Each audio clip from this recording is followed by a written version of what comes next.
Remember Abraham, the one who received the promise, yet had to pass through many years of waiting. Before seeing what I had spoken take shape, his body had grown weak. Sarah was far beyond the age of bearing children, and in human eyes, everything seemed to stand against the promise. But I am not limited by time, by age, or by the conclusions of circumstance. He did not waver at the promise of God, but grew strong in faith. Romans 40:20. Abraham's faith did not mature because he had every favorable piece of evidence. It matured because he learned to place his trust in the one who had promised. So it is with you. There are promises that do not come immediately because I am making you deep enough to receive them, steady enough to keep them, humble enough to steward them, and mature enough not to turn the blessing into an idol. There are days when you feel like a seed lying beneath the soil, covered by darkness, seen by no one, hearing no applause, seeing no great sign. But I say to you, the darkness of the soil is not a grave if I have placed life within it. In that hidden place, the old shell breaks open. New roots are formed, strength is gathered, and what has not yet been seen is being prepared to appear in its proper season. The earth produces by itself, first the blade, then the ear, then the full grain in the ear. Mark 4:28. Do not dig up the soil out of impatience. Do not condemn yourself simply because you have not bloomed according to someone else's calendar. What I am doing within you has order, timing, depth, and it will not be lost simply because today you cannot yet see it all. I also want you to remember Jacob. Through those long years of serving and waiting, he passed through seasons of being shaped, of being confronted with his own character, of being placed in situations that required him to mature.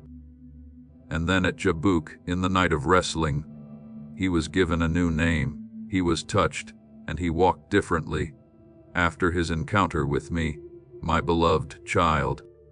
Many times what I am doing is not only changing your circumstances, but changing you. I do not only want you to receive an answer, I want you to become someone who can carry that answer with a purer heart. I do not only want you to arrive in a new land, I want you to enter it with an identity that has been healed. There are wrestlings in the night that do not steal your future. They mark you with a deeper dependence on me. Therefore, when the wind rises, do not be quick to think that you are being struck down. See it as an invitation for your roots to go deeper. When time stretches long, do not let your heart grow cold. Let the waiting become the place where I teach you to love me, not only for what I give, but because I myself am your life. When you do not yet see results, do not conclude that you have no worth. Your worth is not measured by the speed at which the things you long for are fulfilled, but by the love I have placed upon you and the work I am doing within you. He who began a good work in you will bring it to completion. Philippians 1:6. I do not abandon what I have begun. I do not forget the seed I have planted. I do not lose sight of you in the middle of the process. My beloved child, keep looking upward. Do not let the storm take over your entire field of vision. Do not let delay misinterpret my love. Do not let long days persuade you that you are not growing. If you are still returning to me, you are being kept. If you are still choosing to believe before you see, your faith is maturing. If you are still moving forward, though your heart trembles, my grace is at work within you. I do not lead you through trials to make you sink, but to teach you that deep waters must still obey the one who calls you. I do not make you wait in order to drain you, but so that you may receive new strength from the source that never runs dry. Remain in me, so that your roots may grow deep in my love. Your heart may stand firm in my faithfulness, and your life may bear fruit in its proper season by my grace. You do not need to grow quickly in order to be loved by me. You only need to remain in my hands, and I will make you deeper, steadier, purer, and stronger than you ever thought you could become. My beloved child, there are seasons when you look around and feel as though there is nothing you can do except stand still. You want to open a way, but you have no key. You want to hasten the answer, but you have no authority over the timing. You want to untangle every knot by yourself, but the more you try, the more you realize that your hands are too small for the things surrounding you. In hours like these, your heart may call waiting helplessness, silence, emptiness, and the inability to do anything more failure. But I speak to you with the tenderness of a father. When you no longer know what to do, that does not mean I do not know. When you cannot open the way, that does not mean the way cannot be opened. When your hands fall because your strength is spent, my hands have not grown weak. The Lord will fight for you, and you have only to be silent. Exodus 14:14. That silence is not surrender to despair, but a holy pause in which you recognize that ultimate power has never rested in your strength, but in me. Remember my people when they stood before the Red Sea. Before them was deep water, behind them was the enemy, on both sides was the wilderness, and every way of escape, according to human sight, seemed to have closed. They could not part the sea by themselves. They could not make walls of water stand upright. They could not cause the ground beneath the sea to become a dry path. It was precisely in the place where man had no solution left that I revealed a solution belonging to heaven. I spoke through Moses. The staff was lifted up, and what had once been an obstacle became a pathway. Do you see? What stands before you like a wall can become a road when I speak. The place that makes you tremble can become the place you will one day look back on and say, "It was there that I saw God open a way." Your helplessness does not make me helpless. It only brings you to the place where you stop trusting in your own arm and begin to see my mighty arm. There are silences in your life that have not been appointed to torment you, but to turn your eyes from what has not yet happened back to the one who is still present. When you look only at the door that is not opened, your heart can easily be swallowed by disappointment. When you look only at the answer that has not come, your mind can easily build stories that wound you even more. When you look only at how far others have gone, you can easily forget that I am leading you according to a rhythm of your own, a path of your own, and a purpose of your own. But when you lift your eyes to me, you begin to see that waiting is not being forgotten. Waiting can be the place where the soul is anchored. David cried out, "My soul, wait silently for God alone, for my expectation is from him." Psalm 62:5. Hear those words as a call meant for you. Do not let your soul run everywhere seeking answers in panic. Let it return and rest quietly in my faithfulness. I know that silence can make you feel empty. I know that waiting can cause you to question whether you are going the wrong way. But my child, not every kind of growth makes a sound. Not every preparation has an outward sign.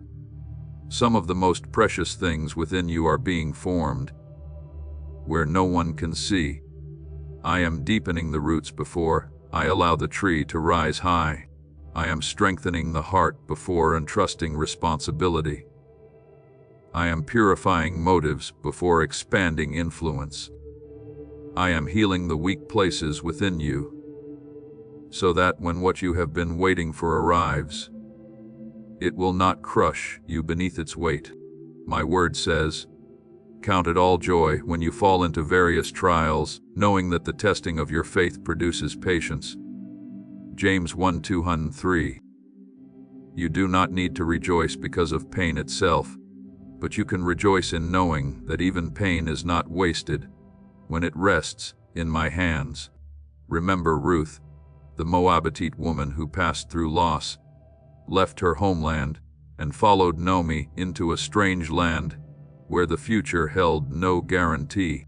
At times her life looked like nothing more than very small acts: gleaning grain in a field, caring for her mother-in-law, living faithfully through an ordinary day with no trumpet sounding and no radiant promise visibly unfolding before her. But in those quiet steps, I was arranging an encounter, a redemption, a lineage that would later lead to David, and still further into the plan of salvation. Do you see? While Ruth was simply doing the small thing in faithfulness, I was writing something great into history. So it is with you. Do not despise the days when you can only do the small portion placed before you. Do not consider hidden faithfulness meaningless. I can use an ordinary field to open a new chapter of life. Therefore do not only ask, "When will what I am waiting for come?" Ask also, "Who am I becoming while I wait?" For I am not only preparing the gift, I am preparing the one who will receive the gift. If you enter what was promised with a soul still ruled by fear, the blessing can become pressure. If you take hold of something good, while your heart has not yet been healed, that good thing can be used to cover a wound instead of glorifying me. If you step through a great door without first learning humility in the small room, that very door can cause you to lose your direction. That is why I use waiting to teach you patience, silence to teach you discernment, delay to teach you endurance, and fruitless days to cleanse your heart from loving me only for what I give. My beloved child, when you feel as though you are standing still, remember that standing still in me is not the same as being stuck. There is a kind of stillness that comes from fear binding a person, but there is also a kind of stillness that comes from faith, knowing how to wait for heaven's command. There is a silence that is the speechlessness of despair, but there is also a silence in which the soul is learning to hear my voice more deeply. I want you to enter that second kind of stillness, where your heart is not paralyzed but anchored, where you do not abandon hope but cease striving in panic, where you do not deny reality but know that reality is not greater than the one who holds you. Be still and know that I am God. Psalm 4:6-10.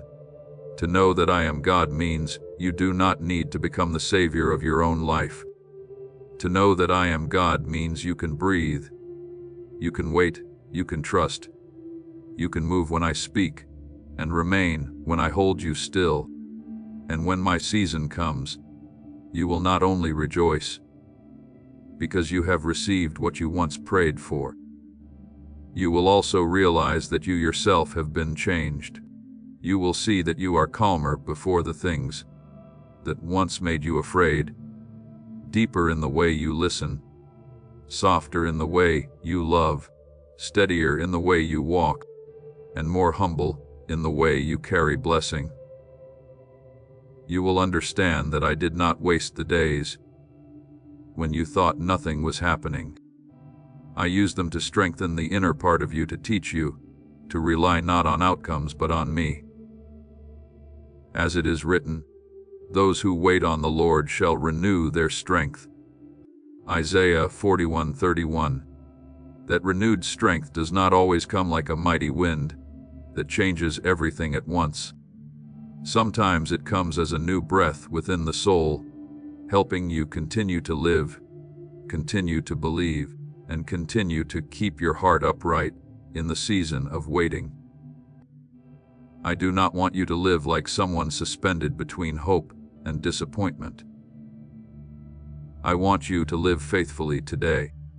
Care for the small thing I have placed in your hands. Keep your heart pure. Learn what must be learned. Let me heal what must be healed. Continue to sow what is good, even though the harvest has not yet come. Let us not grow weary while doing good, for in due season we shall reap if we do not lose heart. Galatians 6:9. The harvest has its appointed season, and the seed you sow today is not lost in my sight. Every prayer, every act of obedience, every time you choose faith instead of bitterness, every time you keep walking when you have not yet seen the result, all of it is recognized by me as precious seed. My beloved child, I know there are very real longings within your heart, the longing to be confirmed, the longing to see a sign, the longing for a door to open, the longing for a clear answer so you no longer have to guess. I do not consider those desires small, but I want you to remember that I am not only concerned with what you receive, I am concerned with who you become when you receive it. A great blessing requires a firmly anchored heart. A deep calling requires a soul that is not easily made proud by praise or shattered by criticism. A wide door requires feet that know how to walk in humility. Therefore, when I say not yet, it is not a word meant to exclude you. It is the word of a father who is protecting both the gift and the child who will one day carry that gift. So rest in my hands. Do not take delay as evidence against my love. Do not take silence as a sentence over your future. Do not take what you cannot yet see as a reason to bury your faith. I am working in the deep soil in the hidden place, in the details you cannot control. I am preparing you through quiet lessons, through necessary pruning, through seasons of waiting that make your heart larger. And when the time comes, you will understand why I did not give it sooner, why I held you back longer, why I taught you to stand firm before leading you forward. Then, you will not only receive the blessing with open hands, but you will carry it with a mature soul, one that knows how to give thanks, how to steward, and how to use what I give to glorify me. Trust me in the process. My child, the seed is growing even though you cannot yet see it. The promise is moving toward you, even though you cannot yet hear its footsteps. And I, the Father, who is never wrong in my timing, I'm still leading all things into the proper seal, your grace. I know there are questions you have carried in your heart for a long time, not because you do not believe, but because you are tired. You wonder why the thing you prayed for has not yet come to pass, why what you long for still seems far away, why a door seems to keep closing, even though you have prayed with all your heart. Sometimes you lift your eyes to the sky, and it feels so silent that your heart begins to wonder whether your words have reached me at all. But my child, I do not rebuke you for having questions. I do not push you away simply because your heart is still confused. A child can rest his head upon his father's chest and still ask questions through tears. What matters is that you do not let those questions pull you out of my arms. Bring each concern and lay it before me, not as an accusation, but as an act of surrender. Cast all your anxiety on him because he cares for you. 1 Peter 5:27. I am not asking you to deny your worry. I am inviting you to give it to the one who is great enough to carry it for you. You look at time through the limits of the present. You see the days passing. You see yourself still standing in a place that is not yet fully clear. You see others seemingly moving faster, receiving sooner, arriving before you. But I see from the beginning to the end. You see a bend in the road and worry, because you do not know what lies beyond it. I see the whole path. You see a closed door and think you have been rejected. I see a turning that is protecting you from what does not belong to the future I have appointed for you. You see a delay. I see preparation. You see a pause. I see a place for your soul to regain its breath before stepping into what comes next. For my thoughts are not your thoughts, neither are your ways. My ways, Isaiah 55:8. That word was not spoken to make you feel that I am distant, but to help you rest in the truth that I encompass more than your sight can hold. What you do not understand is not outside my wisdom. What you have not yet seen is not outside my hand. Remember Abraham, the one who received the promise, yet had to pass through many years of waiting.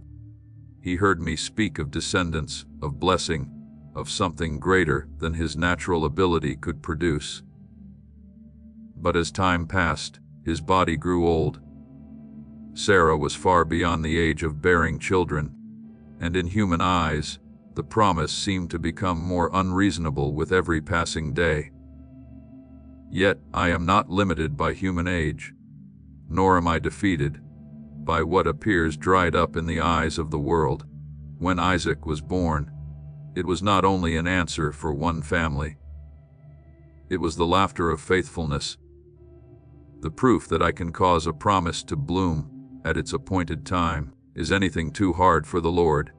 Genesis 18:14. My beloved child, what I have spoken over your life does not grow weaker simply because time has stretched long.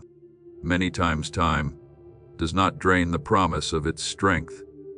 Time makes the one who receives the promise deep enough to understand its worth. Therefore, do not call my timing late simply because it does not match your impatience. I do not come too early and damage what is still being formed, nor do I come too late and lose what belongs to you. I know when a door must be held back so that your heart can be healed first. I know when a person must leave so they do not pull you away from the path I have prepared. I know when an opportunity should not yet open, because if you stepped into it too soon, the pressure within it could make you collapse. I know when to cut away, when to preserve, when to hide, and when to reveal. Like a wise gardener, I am not only concerned with the fruit, I am concerned with the roots. Like a refiner, I do not merely look at the outward form. I know what fire is necessary for the gold to be purified. He will sit as a refiner and purifier of silver. Malachi 3:23. Refining is not destruction. It is love making what is precious within you shine more brightly. There are silences I allow not to punish you, but to bring you into a depth that noise cannot teach. In the silence, you learn to hear my voice more clearly than the voice of fear. In the silence, you learn to discern the difference between what you want immediately and what I want to make lasting. In the silence, you learn that your worth is not found in the speed at which things happen. You are not less loved because you are waiting. You are not abandoned because the answer has not yet come. You are not on the wrong path simply because you have not yet seen the whole picture. Be still before the Lord and wait patiently for Him. Psalm 37:7. That stillness is not numbness, it is a faith-filled rest, the place where your soul stops beating against doors I have not opened and begins to trust that your Father knows the way. Remember Hannah, who carried the pain of childlessness for many years and poured out her soul before me in the temple. Her tears were not forgotten, and her prayers did not dissolve into emptiness. But the timing of my answer did not merely give a child to a grieving mother. It brought forth Samuel, a prophet placed into history to hear my voice and lead my people. Please know that every seed you plant in this mission will grow into a torch that shines in someone else's darkness. Giving to this work through the link in the description or the pinned comment. Whether by buying a coffee, making a donation, or becoming a member of our Ko-Fi community, does not go to a channel. Your actions are supporting a divine mission to save lost souls. Heaven moves through willing voices, but it grows through hearts that are kind. This is what I say over you now. Each gift you give is like a stream of living water that flows into the life of someone who needs healing. Give, and it will be given to you is not just a verse for Jesus. It is a living promise that shapes your future. Allow me to invite you now with a simple act of faith. Come into this moment with purpose, with honesty, and with hope. The money you give today is not a donation. The act of spiritual obedience that lets your heavens open is what opens them. Let go of your seed and see what God brings back into your life. Do you see? Sometimes what you are praying for does not concern you alone. Some of my answers are woven into a wider, deeper picture, touching more people than you imagine. If I delay, it is not because I am indifferent to your tears, but because what I am preparing carries a meaning greater than your present moment. Those who sow in tears shall reap in joy. I do not waste a single tear sown in trust.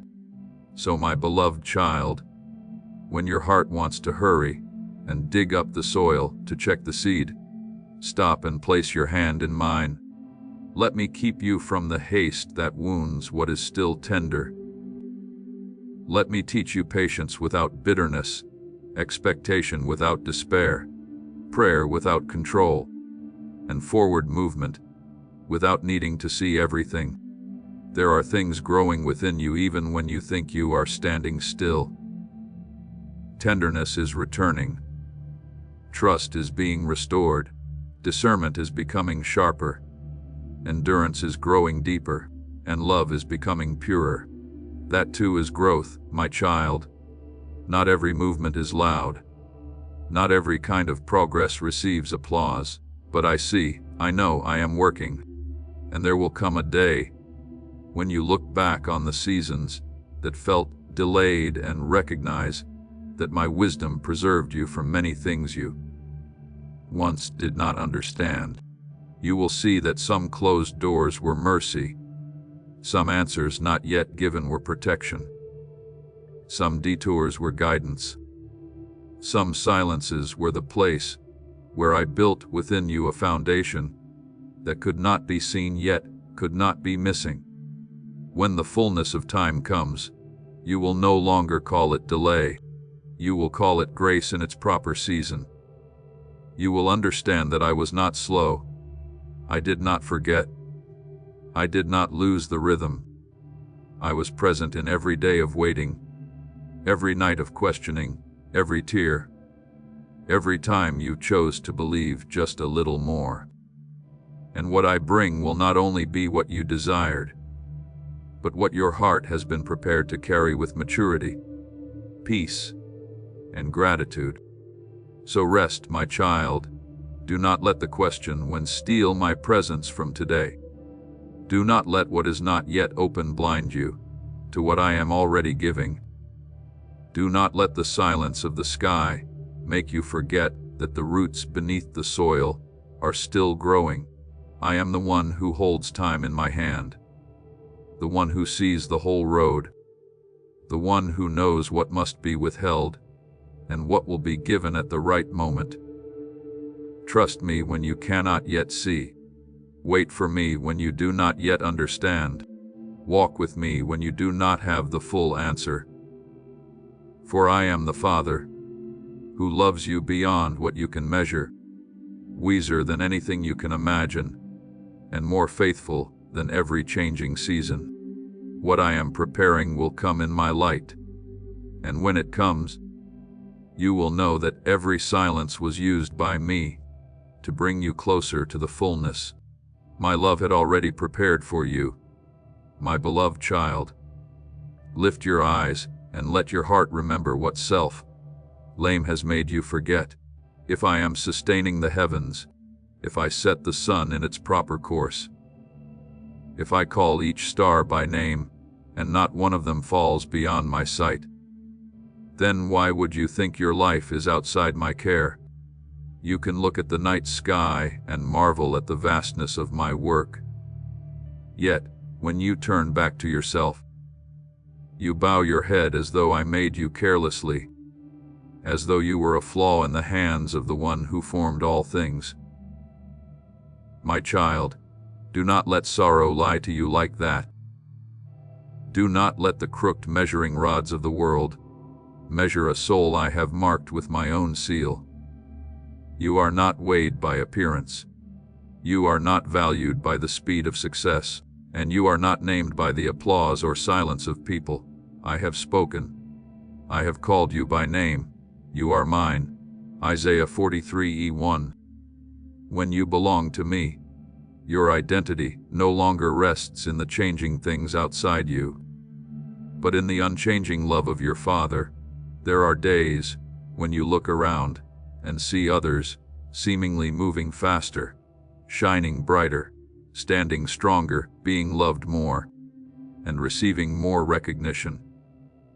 Then you place your life beside theirs, using comparison like a distorted mirror, and from there you conclude that you are not enough. But my beloved child, comparison often shows you only what you lack, while hiding what I have planted within you.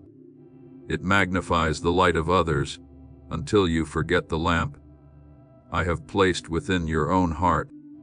It keeps you so busy watching someone else's journey that you miss the footprints of grace on the path I am leading you through. Each person has a season, a rhythm, a field, and a calling. A grain of wheat does not need to despise itself, because it does not bloom like a lily. A stream does not need to feel ashamed, because it does not roar like the sea. I did not create you to copy another life. I created you to reflect me through the unique beauty I have placed within your soul. Remember the day Samuel came to the house of Jesse to find the one who would be anointed. The sons who were tall, strong, and worthy looking in human eyes passed before him one by one. Samuel saw their stature and thought that perhaps the chosen one was standing before him. But I spoke a word that silenced every human measure.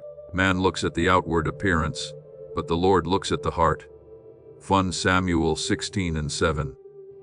While every eye was turned toward the impressive ones in the house, I saw David out in the field where there was no stage, no trumpet, no crowd offering praise. I saw him as he cared for the sheep, as he sang to me in the hidden place, as he learned courage before the lion and the bear, when no one was there to recognize him. Do you see?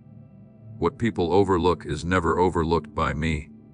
Where others do not see, I still see. Where others do not call your name, I still call. Where you think you are small, I can still place holy anointing. Therefore, do not let outside voices take the right to define you. Perhaps you have heard words that made your heart shrink. Perhaps you have been judged by appearance, by results, by a season that has not yet succeeded, by a mistake, or by something you have not yet had time to become. Perhaps those words passed quickly from someone else's mouth, yet stayed for a long time in your mind. You allowed them to build narrow rooms within your heart, and then you locked yourself inside them. But I do not call you by those names. I do not call you inadequate, late, useless, or forgotten. I call you my child. I call you known, kept, and created with purpose. For we are His workmanship, created in Christ Jesus for good works, which God prepared beforehand, that we should walk in them. Ephesians 20:10. You are not an accident trying to survive. You are the work of my hands being revealed in the proper season. I know you are often harsher with yourself than anything I have ever required of you. When you fail, you strike yourself with heavy words. When you have not reached the place of the person beside you, you quietly lower your own worth. When you see someone else being lifted up, instead of rejoicing in the spaciousness of love, your heart aches because you think their portion is proof that you have none. But my child, my kingdom does not operate according to such scarcity. The light of another does not extinguish your own. Their calling does not cancel yours. Their season of blooming does not mean your seed has been forgotten beneath the soil. In my house there are many rooms. In my plan there are many voices. In my body there are many members, and each member has its own beauty and function. There are diversities of gifts, but the same Spirit do quattro. Difference is not inferiority. Difference is my wisdom distributing grace in many forms. Remember Bezalel, whom I filled with my Spirit for skillful work in the tabernacle, carving, crafting with gold and silver, working with precious wood, and shaping details that many might consider hidden or quiet. Exodus 31:25. He did not stand before the sea like Moses. He did not lead battles like Joshua. He did not sing the Psalms like David, but what I placed in his hands was also holy. Do you see? Not every calling looks the same. Some are called to speak before crowds, while others are called to build in hidden places. Some are called to lead the way, while others are called to heal, support, create care, intercede, listen, and preserve. If Bezalel had despised himself because he was not like Moses, he would have missed the beauty I placed in his hands. So it is with you. Do not neglect your own gift simply because it does not look like someone else's. My beloved child, learn to see yourself through my eyes. When I look at you, I do not only see what you still lack, I see what I am forming. I do not only see your weak places, I see where grace will become strong. I do not only see the days when you move slowly, I see your roots growing deep. I do not only see tears, I see seeds being watered. I do not only see the softness you once considered weakness, I see mercy that can touch others. I do not only see the sensitivity that makes you easily wounded, I see the ability to discern what is subtle, the ability to empathize, the ability to pray from a deeper place. Do not hate what I can use. Do not despise the material I am shaping. Do not be quick to call what is within you small before I have completed my work. When you stop living by comparison, your heart will begin to be free. You will be able to rejoice with those who rejoice without feeling diminished. You will be able to learn from others without losing yourself. You will be able to walk slowly without shame, walk quickly without pride, and stand still without fear, because you know your rhythm rests in my hands. You do not need to prove your worth by becoming like someone else. You only need to be faithful to what I have entrusted to you. In the season I have placed you with an upright heart before me. Commit your way to the Lord. Trust also in Him, and He shall bring it to pass. Psalm 30:75. I do not ask you to carry someone else's journey. I only invite you to walk fully in the journey I have prepared for you. Therefore, lay down those distorted measuring rods. Lay down the voice that tells you your worth exists only when you are seen. Lay down the fear that if you do not achieve this or possess that, you will be less loved in my eyes. Lay down the habit of bowing your head before standards I never placed upon you. Lift your face, not in pride, but in the dignity of one who knows they were created by the God who makes no mistakes. The whole universe rests under my rule, and so do you. The stars have their place. The birds of the air have their provision. The flowers of the field have their own beauty. And you have a place in my heart. You are not called to become a faded copy of someone else. You are called to reveal my image in the unique way I have engraved within you. Walk in that truth, my child. When the voice of comparison returns, remember that I look at the heart. When insecurity pulls your eyes down to the ground, remember that I have called you by name. When you feel small, remember that David was also in the wilderness field before he was anointed. When your gift feels hidden, remember that Bezalel served me with skillful hands in the holy place. Nothing I have placed within you is meaningless when it is offered back to me. Let me heal the way you see yourself, so you no longer live as one who is lesser in your own story. You are mine, created with purpose, loved with an unchanging love, and kept in my unfailing care. And when you stop trying to become someone else, the unique light I have placed within you will begin to shine out in a pure, humble, and beautiful way. Like a star standing in its rightful place in the sky, I have made.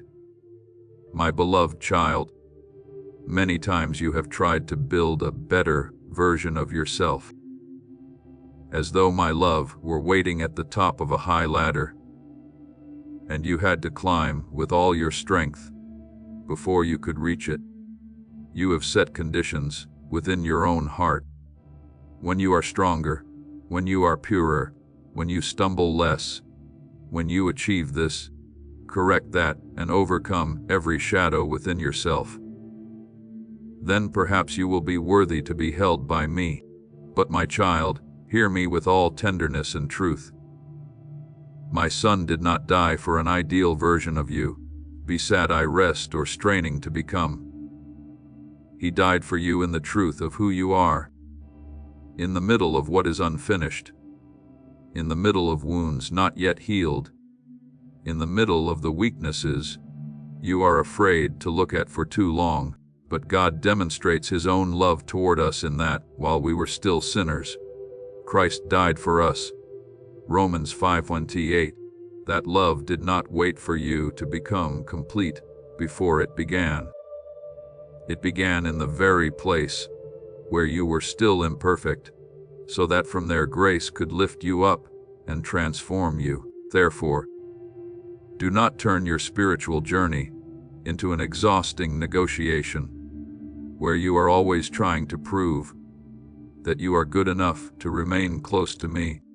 The cross is not a trading table where you bring achievements, tears, effort, or self-control in exchange for mercy. The cross is the place where my love gave itself before you had anything worthy to offer. When your hands were empty, my son stretched out his hands upon the wood. When you did not yet know the way home, grace had already opened the way when you were still tangled in the broken pieces of yourself. Mercy had already called your name, for by grace you have been saved through faith, and that not of yourselves. It is the gift of God. Ephesians 28. You cannot purchase what I have given by blood. You can only bow your heart and receive it. Then allow that love to renew you from within. I know you often think you must repair everything in yourself before you dare to come near me. You want to wipe away all the dust of the road before stepping into the Father's house. You want to rearrange your mind, discipline your emotions, overcome every temptation, understand every wound, and only then feel that you have the right to pray in peace. But my beloved child, a sick person does not need to heal himself before coming to the physician. A lost one does not need to find the whole road before being lifted onto the shepherd's shoulders. A child does not need to make himself perfect before returning to the Father's embrace. My son said, "Those who are well have no need of a physician, but those who are sick." Mark 2:1-17. I do not invite you to come because you are already healed. I invite you to come so you may be healed. I do not call you near because you are already bright enough. I call you into the light so darkness may lose its power over you. Remember the woman who was dragged into the middle of the crowd in shame. Those standing around her held stones in their hands and accusations in their mouths. She was exposed before the eyes of others in the weakest moment of her life. And perhaps in her heart, she believed that her story would end beneath the weight of sin and disgrace. But my son stood there between her and the stones. He did not call sin meaningless, but neither did he allow condemnation to become the final voice over her soul. When her accusers left one by one, he asked, "Has no one condemned you?" And then said, "Neither do I condemn you. Go and sin no more." John 8:10-11. Do you see? Grace does not deny the truth. Grace opens a way beyond that painful truth and leads into a new life. So it is with you. There are times when within your heart it feels as though a crowd is holding stones. Old memories hold stones. Words once spoken by others hold stones. Disappointment in yourself holds stones. Shame holds stones. And many times you yourself have stood on the side of the accusers, throwing stones at your own soul. But I do not stand in the same line as condemnation. I stand between you and the voices that want to make you die in guilt. I do not say that what is wrong is right, but I do say that what was wrong has no right to define you when you return in grace. There is therefore now no condemnation for those who are in Christ Jesus. Romans 8:1.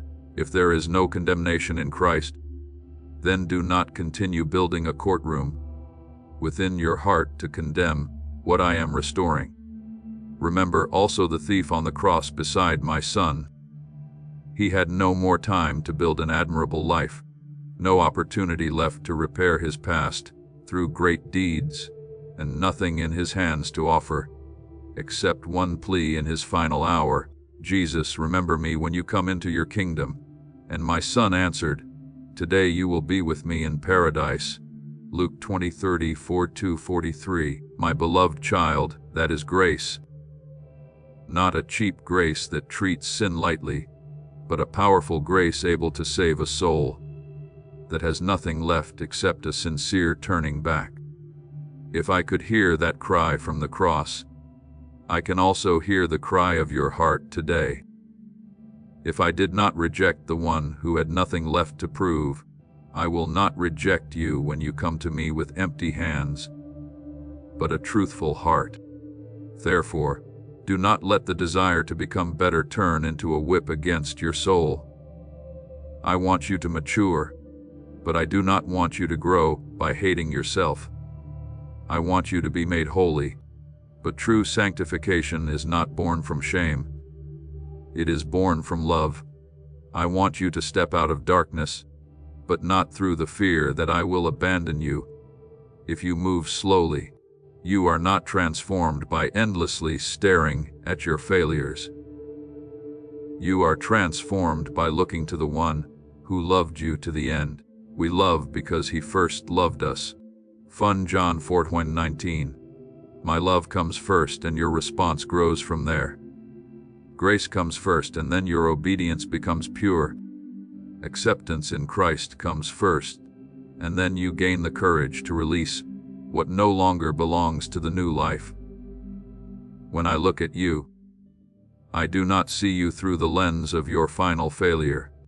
I see you through my Son, through the blood that was poured out, through the resurrection life now working within you. I see the places that need healing, but I also see the person you are becoming. I see the places that are still weak, but I also see grace sufficient to sustain you.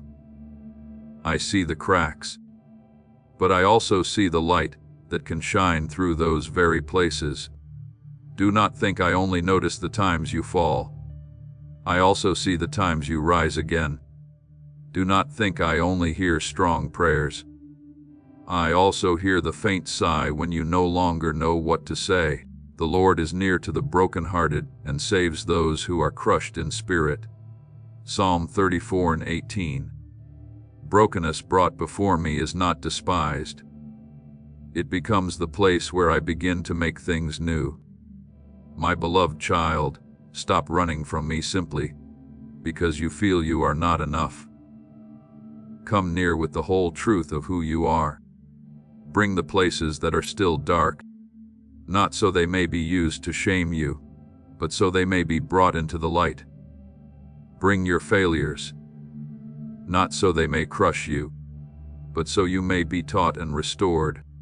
Bring your imperfections, not so I may turn away, but so I may prove that my love is greater than everything you fear. I do not love an imaginary version of you. I love you, the real you standing before me, the one still learning to trust, still learning to walk, still learning to let go, still learning to live as one who has been redeemed. And that very love will not leave you in the old chains. It will lift you, wash you, correct you, teach you, and lead you into a deeper freedom. Therefore, look to the cross whenever you are tempted to condemn yourself. Look at the hands that were stretched out when yours were empty. Look at the love that came before you had time to change. Look at the one who did not wait for you to become perfect before giving his life. And let that truth break the lie that says you must be worthy before you can be loved. You are loved first and transformed afterward. You are embraced first and healed afterward. You are called mine first, and then taught to walk in that dignity afterward. Receive grace, my child. Rise from the place of shame. Step out from the crowd of accusers within your heart. I do not look at you through failure. I look at you through redeeming love, and in that love, you will find not only forgiveness, but a new beginning, a new life, and a new identity established firmly in my never-ending grace. My beloved child, do not let the timeline make you think that I too am imprisoned within the limits that make your heart anxious. You look back at the past and see fractures, wrong decisions, regrettable roads, moments when your heart was weak, and times when you wish you could go back and do things differently. But I do not look at your past as a wall that cannot be crossed. I am not bound by what has happened, nor am I made powerless by the things you once did wrong. I am holy enough to call sin sin, but I am also rich enough in mercy not to let that sin become your final name. I am great enough to cover, powerful enough to redeem, and wise enough to turn what once made you ashamed into a place where my grace is revealed. Behold, I make all things new. Revelation 21:5. Let that word sink deep into your heart. I do not only wipe away tears, I also make new the places that seemed ruined. There are things in your life that were wounded by others, things you yourself tangled, and consequences that made you believe your future had become smaller. But my child, I am the one who can step into the middle of the broken pieces you do not know how to arrange. and make a story that no longer carries only the mark of pain, but the mark of redemption. Remember Joseph. He was sold by his own brothers, separated from his father's house, taken into a foreign land, falsely accused while he was still living uprightly, and imprisoned in a place where the dream seemed to have died. If seen only through human eyes, his life was one injustice after another. But I did not lose Joseph in the pit, in Potiphar's house, in the prison, or in the years when he was forgotten. When the right time came, I lifted him up to preserve many lives, and he was able to say, "You meant evil against me, but God meant it for good." Genesis 57:20. Do you see what others used to wound you? What the past used to make you bow your head, I can still place into the hands of redemption and turn into a testimony of my faithfulness. So do not call everything that has passed useless. Do not think one failure has enough authority to erase the whole journey. Do not believe that because you once fell, you are no longer allowed to step into what I have prepared. As this awakening grows inside you, know that helping with this mission is not a joke. It is a sign from God. You can support this work through the link in the description or the pinned comment, whether by buying a coffee, making a donation, or becoming a member of our Ko-Fi community. By doing so, you become part of Jesus' plan to save souls who are still stuck in fog. Every seed turns into light that fights against darkness. If you water others, you will be watered yourself, Jesus says. This is not history. It is a living promise about your future. Come into this moment with faith and a plan. What God has already planned for your life can be unlocked through your giving. I do not build your future on the perfection of your past, but on my grace in the present. Some lessons are born only from tears. Some depths are formed only after seasons, when you thought you had lost your way.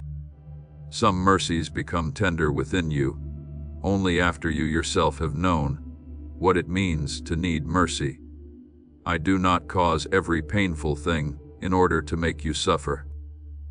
But when you surrender those things to me, I have the authority to take even them and weave them into a new garment of wisdom, humility, and glory. All things work together for good to those who love God. Romans 8:8.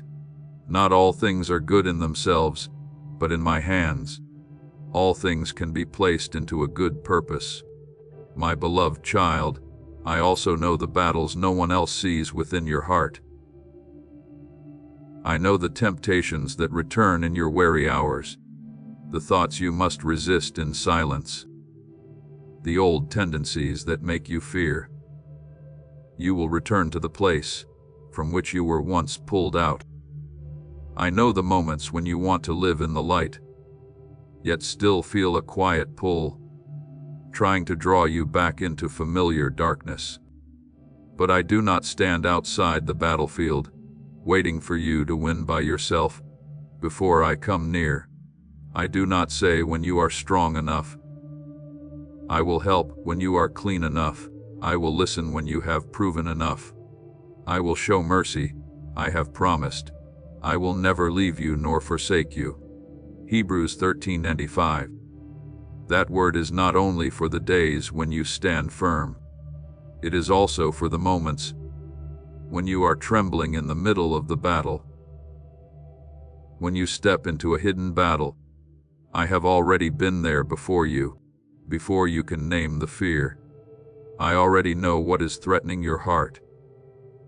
When all you have left is a very short, very weak, very honest prayer. Father, please help me. I have heard it. Do not be ashamed that you need to be upheld. Do not let weakness make you hide from me. Weakness brought before me is not the place where you are rejected. It is the place where my power has room to be revealed. My grace is sufficient for you. For my strength is made perfect in weakness. 2 Corinthians 12:9. You do not need to pretend that you are not tempted. You only need to stop fighting alone in the dark. Bring that battle into my light. Because in the light there is truth. There is a way out. There is wisdom, and there is grace that lifts you back to your feet. Remember David when he had to flee into the cave surrounded by fear, danger, and intense emotions. His circumstances were not always easy, but he learned to pour out his heart before me. He said, I will cry out to God Most High, to God who performs all things for me. Psalm 57:2. Do you see? David's refuge was not only the cave around him, but my presence within him. You also need such a refuge in the middle of the battles of your heart. Not a place where you hide sin, but a place where you run into me to be protected from the voices that want to push you into despair, and to be reminded that this battle is not greater than the one who is with you. Do not think my help comes too late. Sometimes you long for an immediate change, an instant feeling of strength, a miracle that makes every temptation disappear, here forever. But many times I help you by opening a very specific way out, a small step of obedience, a reminder in your heart, a healthy person who supports you, a gentle warning before you go too far, a strength just sufficient for you to say no in that moment. My word says, God is faithful, who will not allow you to be tempted beyond what you are able, but with the temptation will also make the way of escape. 1 Corinthians 10:13. You are not trapped as fear tells you. There is always a way out that I prepare, even if that way sometimes requires humility, watchfulness, and turning away the moment I call. And if you stumble, return immediately. Do not remain in shame. Do not let the enemy use one fall to convince you that everything is over. Do not turn repentance into self-torment. And do not turn grace into something you only dare to receive after you have punished yourself long enough. If we confess our sins, He is faithful and just to forgive us our sins and to cleanse us from all unrighteousness. 1 John 1:9. Pay attention to what I have spoken. I do not only forgive, I also cleanse. Forgiveness is not a reward after you have won every battle. Forgiveness is the grace that draws you back in the middle of the battle, so you no longer continue fighting as one condemned, but as a child being restored. When you confess with a truthful heart, I do not turn my face away. I wash you, lift you, teach you, and lead you into a new way of life. Remember the man who had been paralyzed for many years beside the pool of Bethesda, believing he was trapped in a condition that would never change. When my son came to him, he did not ask whether the man had become worthy enough. He asked, "Do you want to be made well?" and then said, "Rise, take up your bed and walk." John 5:6-8. My beloved child, there are places within you that have also lain long in helplessness, accustomed to excuses, accustomed to the feeling that things cannot be different. But my word has the authority to call you to rise from what has held you for too long. Not by your own strength, but by the power of the one who speaks life into dry places. I do not only forgive you so you may remain lying beside the old pool. I restore you so you may walk in new freedom. Therefore, when temptation is strong, remember that I am stronger. When the past speaks loudly, remember that I am greater. When fear comes near, remember that I am nearer. When you see your own weakness, run to my strength instead of hiding in self-blame. When you are being pulled back toward darkness, call upon my name. Open your mouth in prayer. Step away from what is weakening you, and choose the light, even while your heart is still trembling. You do not fight in order to earn my love, as though each victory makes me love you more. You fight from the foundation of already being loved, already being redeemed, already being called mine. It is that love that makes you courageous. It is that grace that teaches you to say no to what destroys you. It is that presence that helps you rise again after every moment of weakness. My child, keep walking in vigilance, but do not walk in fear. Be serious about sin, but do not despair of grace. Take responsibility, but do not condemn yourself. Learn healthy paths, necessary boundaries, and wise decisions, but always remember that your strength does not come from perfect control. It comes from abiding in me. I am not limited by your past, not powerless before your battle, not slow to uphold you, and not poor in mercy when you return. Let me redeem what is past, strengthen you in the present, and lead you into a future no longer ruled by shame, but upheld by grace. For I am your Father, the one who is with you in the battle, who opens a way in the midst of temptation, who forgives when you confess, and who turns even the places where you once fell into a testimony that my love is always greater than the darkness. My beloved child, do not look for me only in the places you have learned to call holy, as though my presence were found only in one room, one ritual, 1 hour of prayer, or one open page of scripture before you. Those things are precious, and I meet you there, but I am not confined within the limits human beings build. I am not so small that I must wait for you to step into a special place before I can come near. I am not so distant that I am present only when you feel solemn enough, focused enough, or spiritual enough. Heaven is my throne and earth is my footstool. Isaiah 66:1. So understand that not one corner of your life lies beyond my touch. I am in the place where you kneel in prayer, but I am also in your footsteps through an ordinary day. I am in the scripture you read through tears, but I am also in the quiet breath you take when your heart needs to be soothed. I am in the church, but I am also in the small kitchen on the familiar road, in the repeated work, in the yard after the rain, and in the moments you think are not significant at all. You often think ordinary life is too small to carry traces of me. But my child, it is often in the small things that I hide my gentlest reminders. When you open your eyes in the morning and can still take a deep breath, that is not merely the reaction of the body. It is the gift of life I have placed in you for one more day. When the first light of morning passes through the window, when a soft breeze touches your skin, when you hear bird song somewhere in the air, remember that I am still holding the rhythm of the world, and within that rhythm is your life as well. Every good gift and every perfect gift is from above, coming down from the Father of lights. James 1:17. Great miracles are not the only gifts.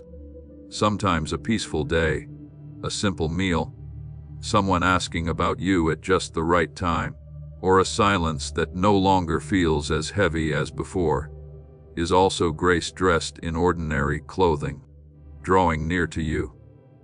Learn to seek me in the rhythm of everyday life, not with hurried eyes, but with a heart that knows how to pause. When you see the sunset descending and the light softening along the horizon, hear me reminding you that even a weary day can close in grace. I do not let darkness fall as a hopeless ending. I allow it to come so your body may rest. Your heart may become still, and tomorrow may open again with new mercies. Through the Lord's mercies, we are not consumed. because his compassions fail not, they are new every morning. Lamentations 3:22-23. When you look at the fading evening, do not think only of what remains unfinished. Remember that I am still covering your day with a gentle layer of light, like a promise that what is not yet complete can still be placed into my hands. And when you see the eyes of someone who truly loves you, when you hear a clear and innocent laugh, when you feel a hand holding yours in a moment of weakness, do not consider it mere coincidence. True love among human beings, it's a small reflection of my love, though it can never contain all my depth. When a child laughs innocently, I am reminding you of the simplicity your soul once lost because of too much worry. When someone forgives you, I am letting you taste mercy beforehand. When someone listens to you without rushing to judge, I am showing you that your heart does not always need to defend itself. Remember what my son said: unless you are converted and become his little children, you will by no means enter the kingdom of heaven. Matthew 18:23. Not so that you may become foolish, but so that you may learn again purity, trust, and joy without pretense. There are times when I speak to you through creation more than you realize. The gentle wind moving through the trees is not only the motion of air. It can be a whisper that there are things you cannot see, which are still being governed by me. The scent of the earth after rain is not only the fragrance of the ground. It is a testimony that after the storm, life can still rise again, and places once cracked and dry can become soft beneath healing water. A seedling breaking through the soil is not only natural growth, it is a silent sermon about hope, process, and life working even while hidden. Remember when I spoke to Job from the whirlwind, I did not answer only with explanations in the way human beings expect. I led him to look at the foundations of the earth, the sea, the clouds, the morning stars, and the creatures I sustain and rule over. Job 38. I reveal my power not only in the sanctuary, but in the whole universe, breathing under my command. Remember Moses in the wilderness, when he was tending sheep on a day that seemed no different from any other. He was not standing in a palace, not in the middle of a solemn ceremony, not hearing trumpets or seeing crowds. Yet there in the burning bush that was not consumed, I called him by name. I turned ordinary ground into holy ground by my presence alone. I said, do not draw near this place. Take your sandals off your feet, for the place where you stand is holy ground. Exodus 3:9-5. Do you see? The ground is not holy because of its outward appearance. It becomes holy because I am present. In the same way, your ordinary moments can become places of holy encounter if you recognize that I am there. A small task, a sincere conversation, a quiet meal, a road home, a moment when you pause to breathe and remember me, all of these can become a burning bush. If your heart knows how to listen, therefore, do not divide your life into two parts, as though one part belongs to me and the other is merely ordinary. I want to enter your whole life. I want to be present in the way you work, the way you rest, the way you care for your body, the way you look at the person beside you, the way you respond to small inconveniences, and the way you guard your heart in the things no one sees. Whether you eat or drink, or whatever you do all to the glory of God. 1 Corinthians 10:31. This does not make your life heavier.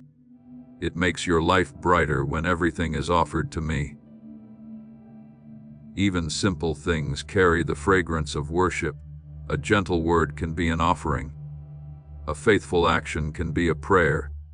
A moment of gratitude can open the door for my presence to fill the place you thought was only ordinary. My beloved child, practice recognizing me not only in what is great, but also in what is near. See me in the sound of falling rain, in the sky after the storm, in loving eyes, in the gentle return of peace after a wind-tossed day, in the fact that you can still rise, still breathe, still hope, and still love. Do not wait until everything becomes radiant before believing that I am near. Many times I come in a still small voice as I came to Elijah.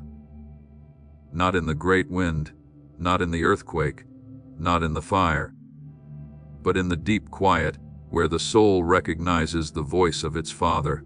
1 Kings 19:11-12.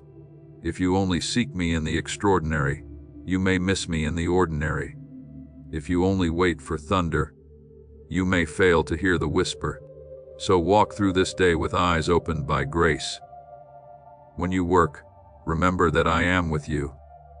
When you rest, remember that I do not require you to exhaust yourself in order to be loved. When you walk through crowded streets, remember that I still know your name. When you sit alone, remember that my presence does not depend on the voices around you. When you look at the sky, the earth, a leaf, a raindrop, or a beloved face, let your heart quietly say, Father is here. I am not far away. I am not confined. I am not only in the places you call sacred. I make ordinary life sacred when you recognize me within it.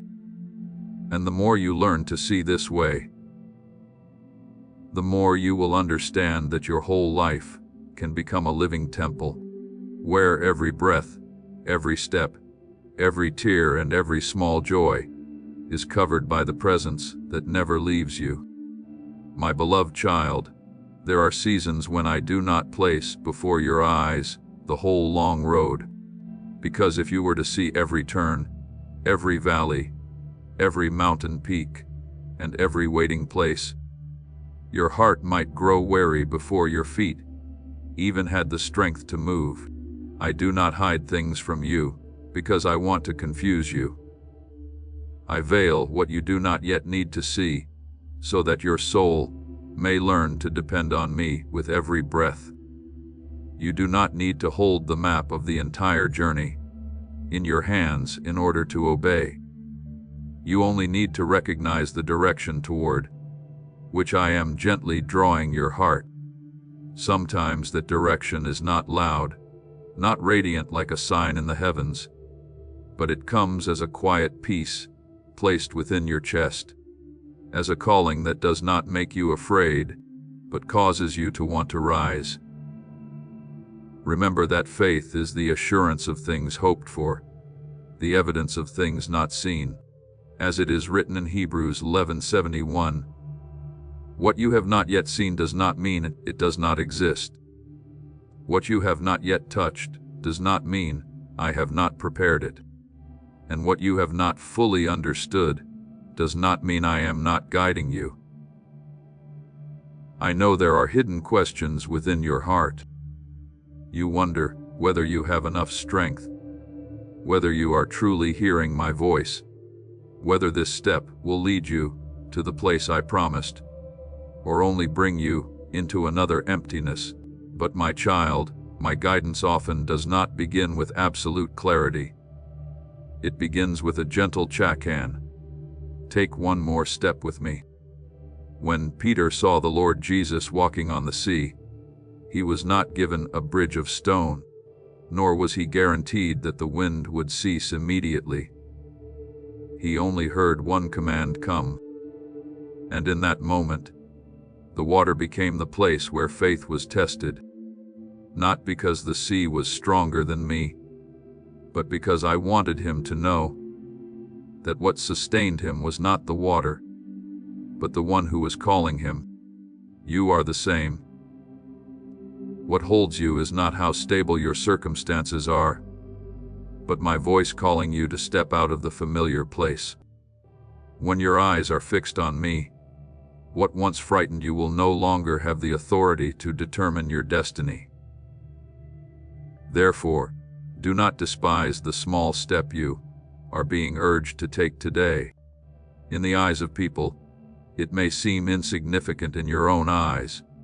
It may still feel too fragile, but in my order, one small act of obedience can open a great river. The tiny mustard seed does not bear the appearance of a great tree while it is still lying in the palm of the hand. Yet within it is life that the soil, the rain, and the light will awaken. I do not always give you the harvest before you sow, nor do I always give you applause before you remain faithful. There are things that are opened only after you dare to set your foot where I have shown you, just as the people of Israel stood before the Jordan River. The waters did not part while they stood at a distance and calculated. The waters began to give way when the feet of the priests touched the edge of the river. My beloved child, there are waters in your life that are also waiting for such a step of obedience. Do not allow the feeling of weakness to become the reason you lock yourself away. I see every part you try to hide, the hesitation, the wariness, the memories of failure, the times when you thought you were strong but trembled again before a new threshold. I do not condemn you because you tremble. I do not withdraw from you because you are not yet steady. I do not choose you based on the perfect appearance you try to create. I look deeper into the place where your heart still wants to belong to me, still wants to hear me, still wants to live for what is pure. When Paul heard my word, "My grace is sufficient for you, for my power is made perfect in weakness," it was not a word meant to make him ashamed of his imperfection, but a word that opened his eyes to see that human lack can become the very place where my glory is revealed. You do not need to pretend that you do not need me. It is precisely when you lift your empty hands toward me that I place in them what is beyond your own strength. Perhaps you think you must shine brightly through achievement, through a loud voice, through the recognition of others before you can have influence. But I tell you that true light does not need to show itself off in order to be recognized. A lamp placed in the right place can soften the darkness of an entire room. A soul that abides in me can bring peace into a place of chaos without needing to say much. The Lord himself declared, "You are the light of the world. A city set on a hill cannot be hidden." In Matthew 5:14, you are not called to act like light. You are called to abide in the source of light.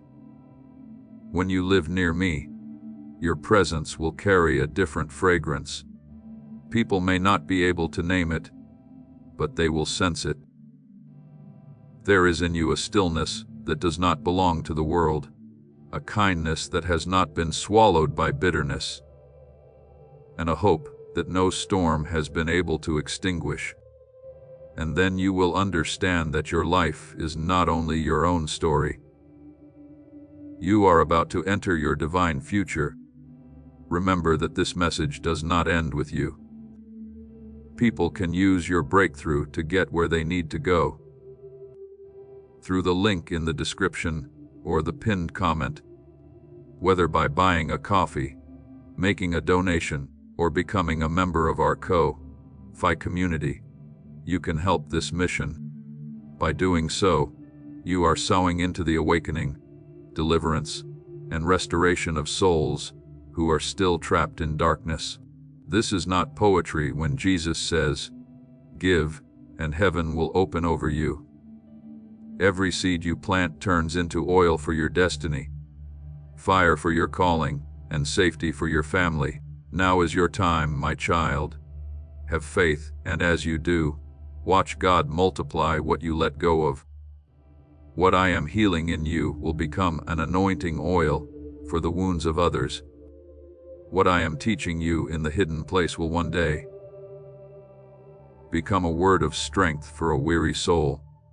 What I am lighting within your heart will not stop with you, because my grace always has a flow. When Joseph was sold, misunderstood, and imprisoned, he could not yet see the day when he would become a source of preservation for many nations in a time of famine. But I was quietly using every season that seemed forgotten to place him in the right position. So do not be quick to draw conclusions about your journey when you have only seen a narrow stretch of the road. There are years you thought were delays, yet they were truly preparation. There are doors that close not to make you lose something, but to keep you from entering a place that was never meant for you. Therefore, stop demanding that every answer appear before you are willing to believe. I do not despise wisdom, but I do not want your reasoning to become a throne that replaces faith. Your word is a lamp to my feet and a light to my path.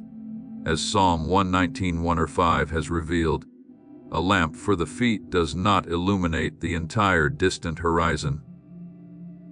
It gives enough light for the next step. That is how I teach you to mature. Not by giving you control over the whole future, but by allowing you to discover my faithfulness through each step that is illuminated. As you walk, you will see more. As you obey, you will understand more deeply. As you trust, your heart will gradually recognize that I have never led you into any place where my grace was not sufficient to preserve you. My beloved child, do not shrink back because you fear you are not ready. The greatest readiness is not that you already possess every ability, but that you have opened your heart for me to work through you. Do not wait until you no longer tremble before you step, because many times courage is not the absence of fear, but the choice to keep holding my hand while you are still trembling. Do not wait until everyone understands you before you remain faithful, because there are things I have placed within you that first need only my confirmation. Walk in gentleness, but do not lose heart. Be humble, but do not deny the light I have given you. Be tender before me, but stand firm before the voices that try to make you forget to whom you belong. I am with you in the first step, in the middle step, in the uncertain step, in the step filled with tears, and in the step that will one day blossom. You only need to walk with me today. Tomorrow still rests in the hands of the one who loved you before you even knew how to call his name. My beloved child, when you look back on the days that have passed, I do not want you to count only the wounds, nor do I want you to remember only how deeply you once hurt. I want you to see with eyes opened by grace, so that you may recognize that this journey is not merely the story of a soul trying to survive, but the story of a person being rebuilt by me to become a place where restoration is received, preserved, and allowed to flow. You are not only stepping out of the darkness to stand alone in the light. You are being brought out of the darkness to become a gentle lamp for those who are still lost in the shadows. What I am doing within you is not a temporary patch, not a coat of paint over old ruins, but a work that reaches down to the roots, where I touch the layers of pain you once thought no one could see, and then breathe into them the breath of new life as I have spoken. Behold, I make all things new. Revelation 21:7-5. That is not only for the new heaven and the new earth in the final day. It is also a promise already at work within your soul today. I know there were times when you looked at yourself and thought that what had happened to you had become your name. You once thought loss was your destiny, woundedness was your identity, and disappointment was an unchangeable portion of your life. But my child, I have never called you by the name of your pain. I do not see you through what others have done, through the places where you have fallen, or through the seasons when you thought you had been left behind. I called you by love before you knew how to call yourself by hope in Christ. The old things are no longer permitted to sit upon the throne and rule over you. For if anyone is in Christ, he is a new creation. Old things have passed away. Behold, all things have become new. 2 Corinthians 5:17. You are not a copy of the past. You are the work I am recreating. The old pages may once have carried the ink of tears, but my hand is opening a new chapter, where grace writes with light. Perhaps you still quietly ask why. There were paths you had to walk through in loneliness. Why certain promises seemed to arrive late. Why certain people left at the very moment when you most needed them to stay. I do not take those questions lightly, for I heard them in the nights when you could not put them into words. But let me teach you something deeper. Not everything you lose is a robbery, and not every crack is a sign of an ending. There are things taken from your hands to your heart may have room to receive what cannot perish. There are places where you were broken open, not to be destroyed, but so that I could pour healing oil there. And from the very place that was once fractured, my light could shine through.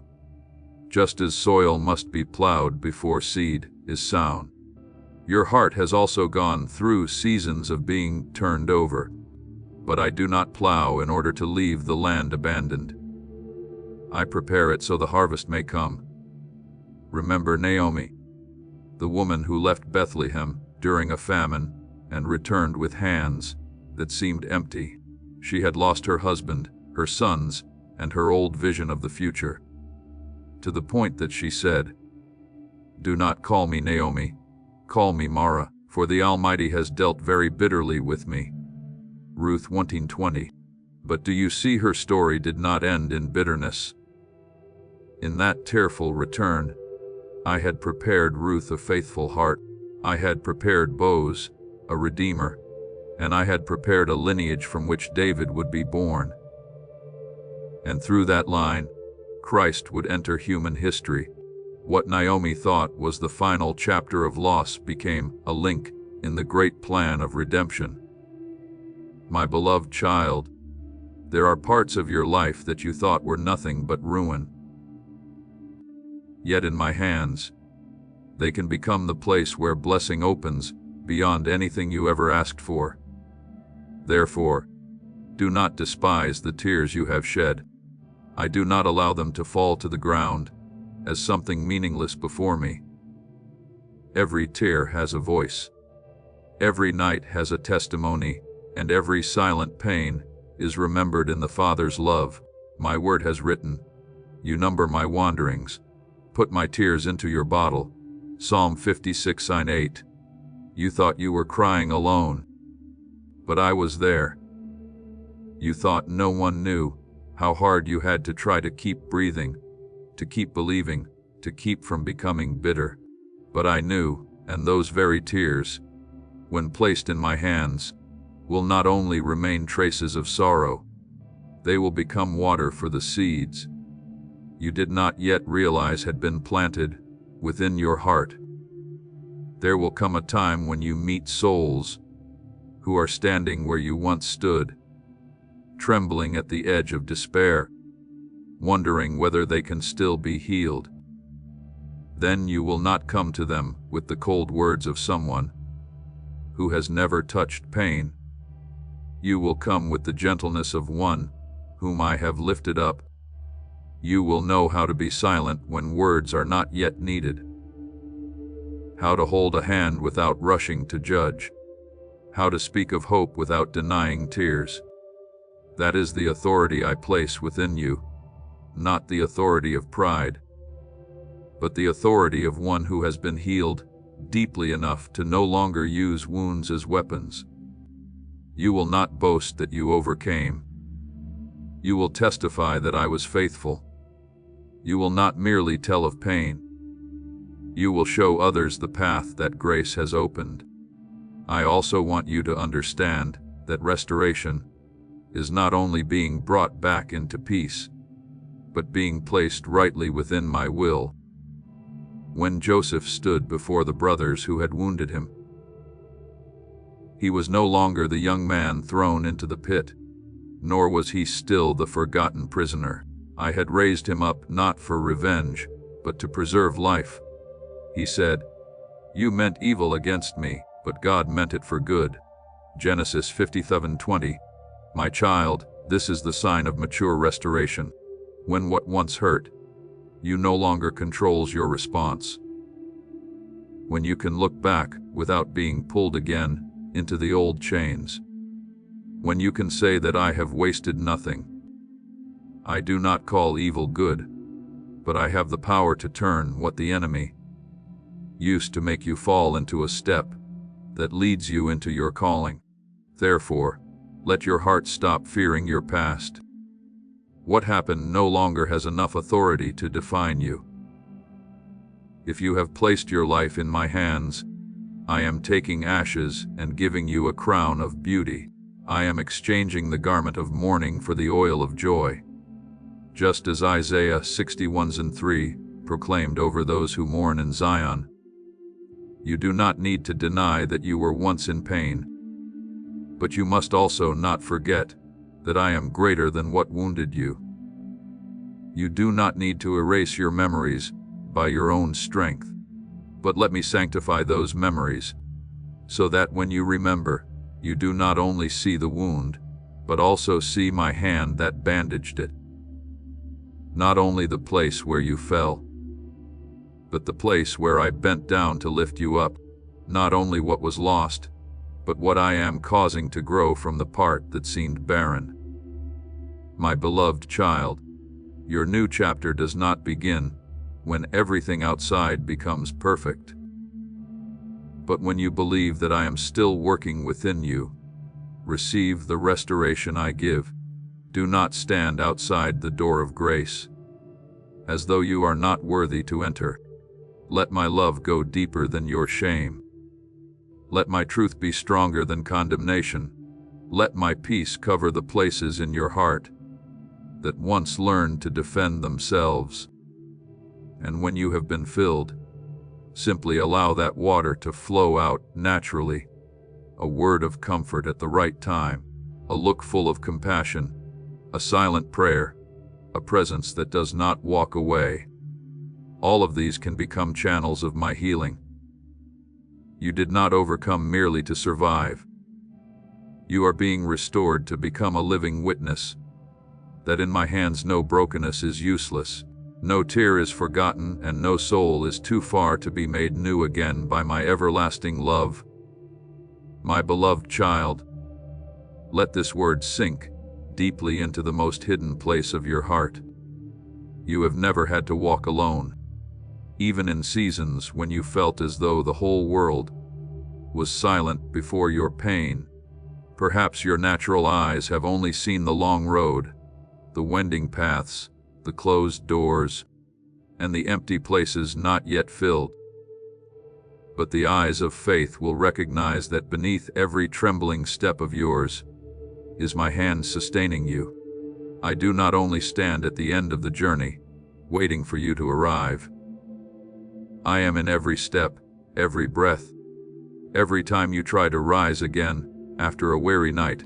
As I spoke through Isaiah, fear not, for I am with you. Be not dismayed, for I am your God. I will strengthen you. Yes, I will help you. I will uphold you with my righteous right hand. Isaiah 41:10. Do you see? I did not merely promise to watch you from afar. I promised to uphold you with my own right hand. There are days when you thought you were fighting, everything by yourself. Yet in truth, my grace had already gone quietly before you long ago. Before you reached a trial, I had already placed a limit within it. Before you encountered a closed door, I had already prepared another turn. Before you stepped into a meeting that seemed accidental, I already knew that encounter would sow into your life a sign, a lesson, a connection, or a protection. You often call many things coincidence. But in my hands, nothing is abandoned to be ruled by chaos. Not even a falling leaf is outside my knowledge. How much more every step you take, every sigh you breathe, every turning point in the journey through which I am leading you. So when you do not yet understand why something happened, do not quickly conclude that I was absent. There are arrangements of mine that only become clear after you have walked a little farther, like a mountain climber who cannot see the whole view while still in the valley. But once he ascends higher, he realizes that every small path has been leading in one direction. I know you have had nights when your body lay still, but your heart could not rest. Nights when you told no one, yet your soul echoed with countless questions. Why did you have to carry so much? Why, though you tried to live kindly, did you still encounter seasons of pain? Why were there people who did not understand you, words that wounded you, and chapters of life that made you feel forgotten, my beloved child? I was there in every one of those nights. I did not only see your tears, I heard even the prayers that had no words hidden beneath the tears.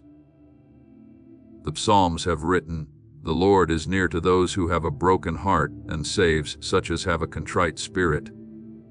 Psalm 34:18. I am near to you.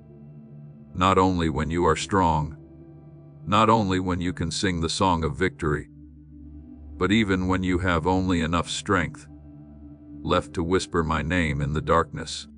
And it was in that very darkness that you were formed in a way that easy light could never have accomplished. I do not create pain in order to shatter you, but I have the authority to step into the midst of pain and turn it into the place where you are trained, deepened, softened, and made more steadfast. Some of your tears have become water for seeds you have not yet seen. There were times when you were pressed to let go, not because I wanted to leave you empty-handed, but because I was freeing your hands from what no longer fit, so that you could receive something greater. There were times when you thought you were being delayed, but in truth, I was saving you from entering a season that was not yet ripe. Remember what has been written. All things work together for good to those who love God, to those who are called according to his purpose. Romans 18:28. All things does not mean that everything is pleasant, but it means that nothing is beyond my redeeming power. Remember the story of Elijah when he fled into the wilderness, exhausted to the point that he only wanted everything to stop. He had been the one who saw fire come down from heaven, the one who stood among the people as a powerful witness. And yet afterward he was still wary, still afraid, still lying beneath the broom tree, and saying that he had no strength left. But I did not come to him with heavy words of rebuke. I sent an angel to touch him, to give him bread and water, and then I allowed him to rest. Only after that did I lead him to Mount Horeb, to hear my voice in the gentle whisper. Do you see?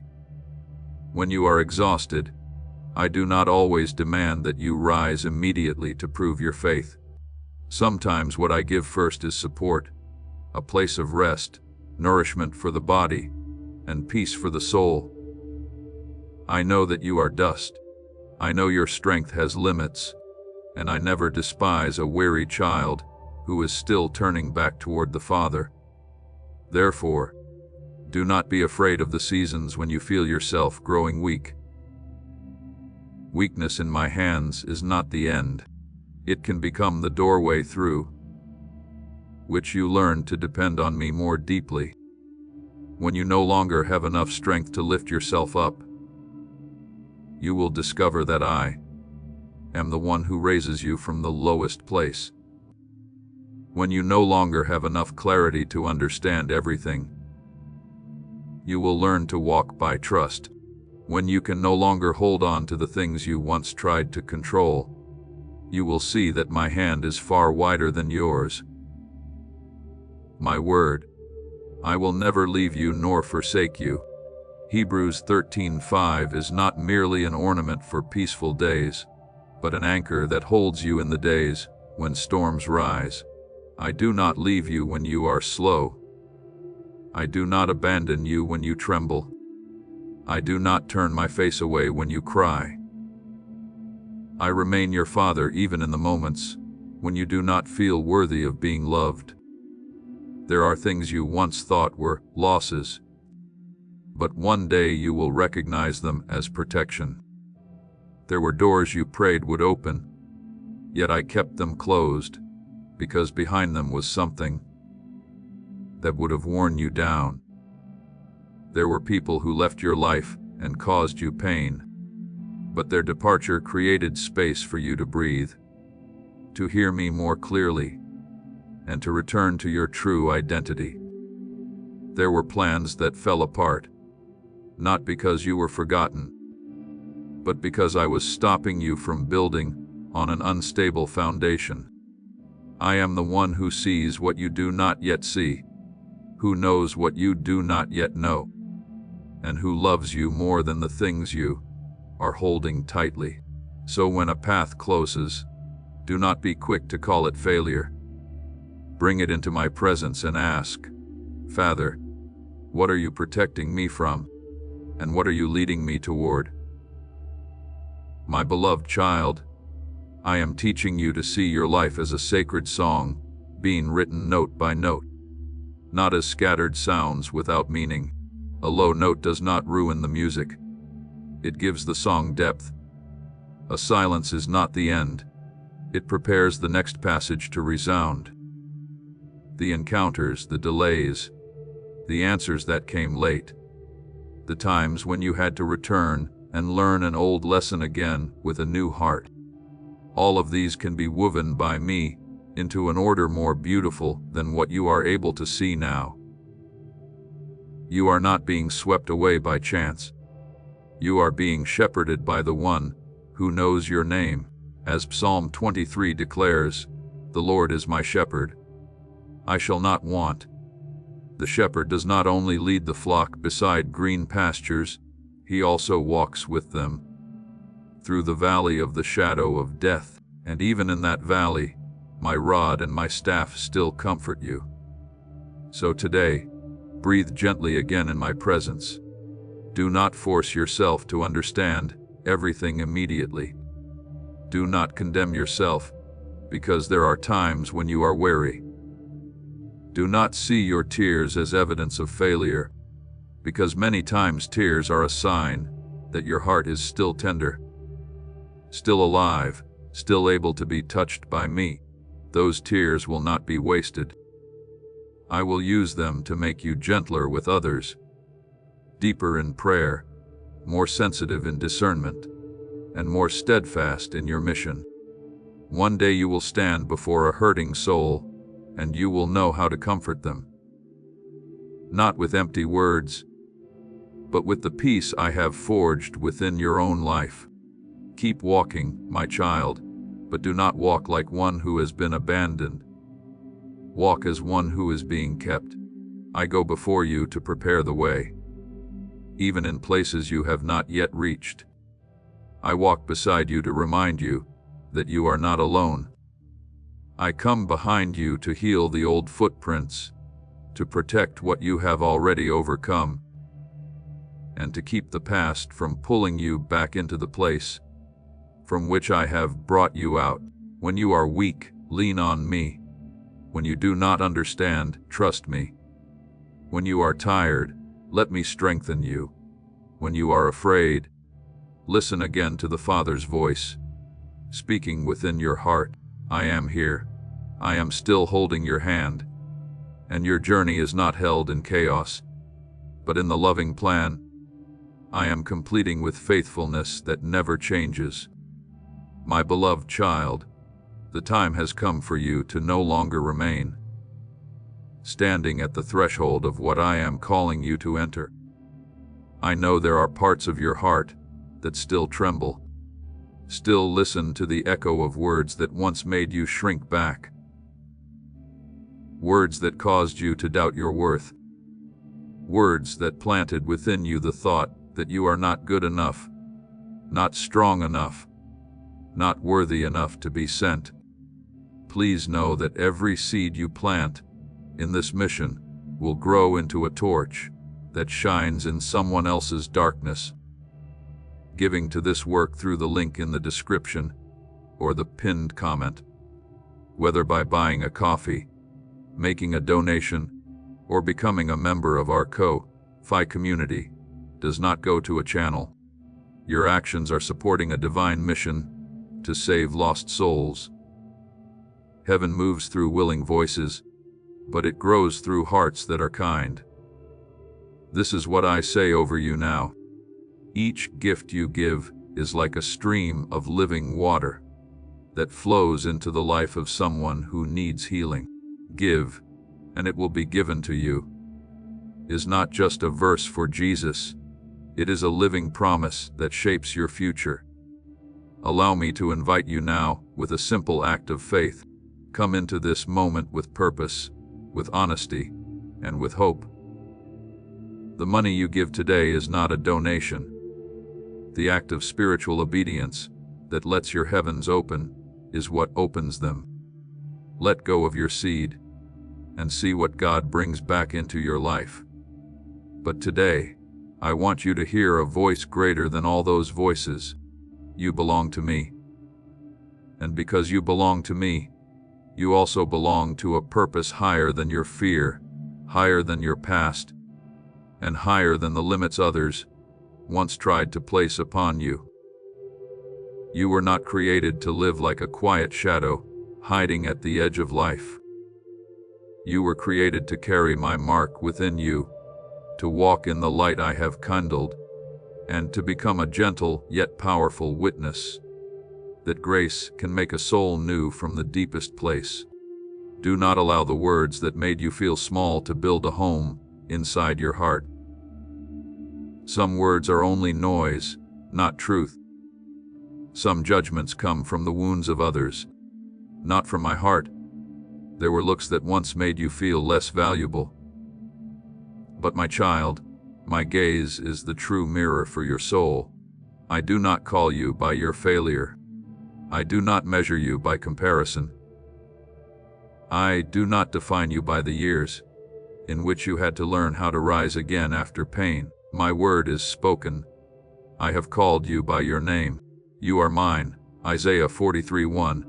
When you understand to whom you belong, you will no longer so easily hand over your identity to voices that do not know how to love you with everlasting love. Let my word be the foundation beneath your feet, not the words of people.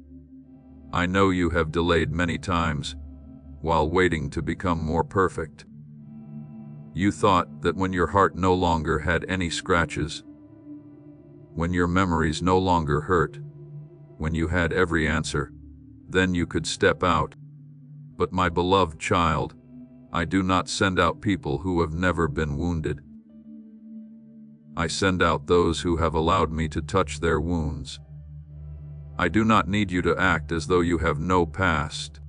I want you to carry the very story I have redeemed, because within that story, there is anointing oil, there is truth.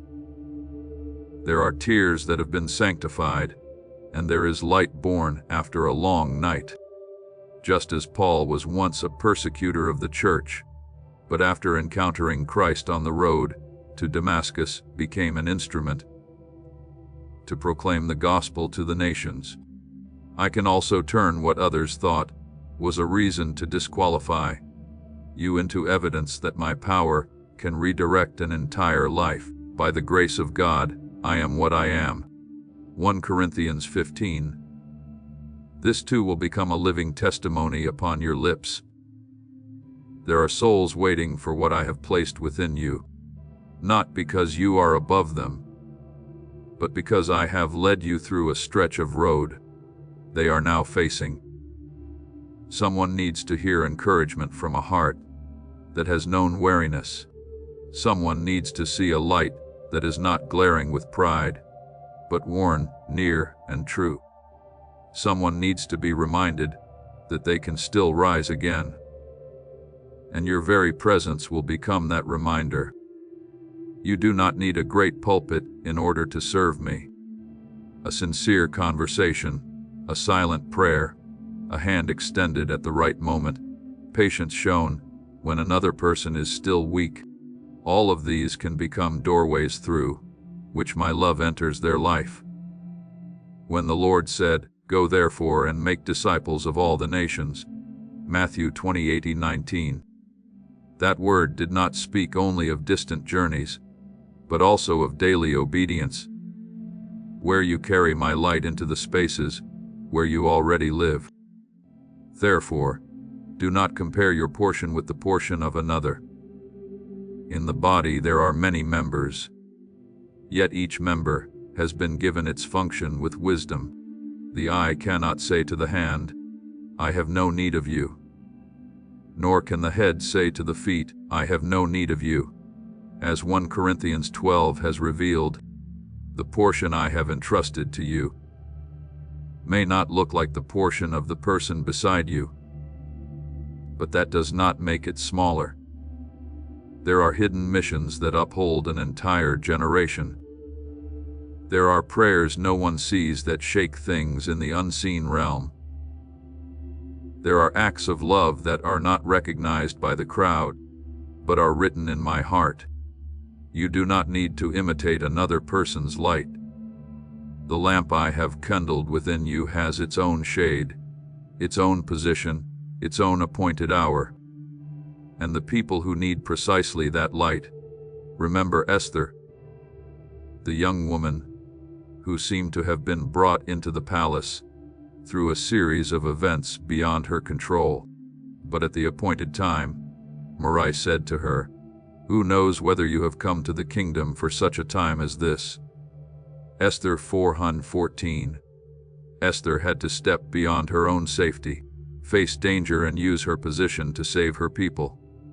My beloved child, there are things I have placed in your life that are not accidental. The places you have passed through, the lessons you have received, the gifts you carry, the encounters I have arranged. All of these are preparing you for moments when your obedience will mean more than you imagine. You do not need to understand the full measure of your influence before you are willing to step. You only need to know that I am the one who has called you. What once wounded you will no longer be chains if you place it in my hands.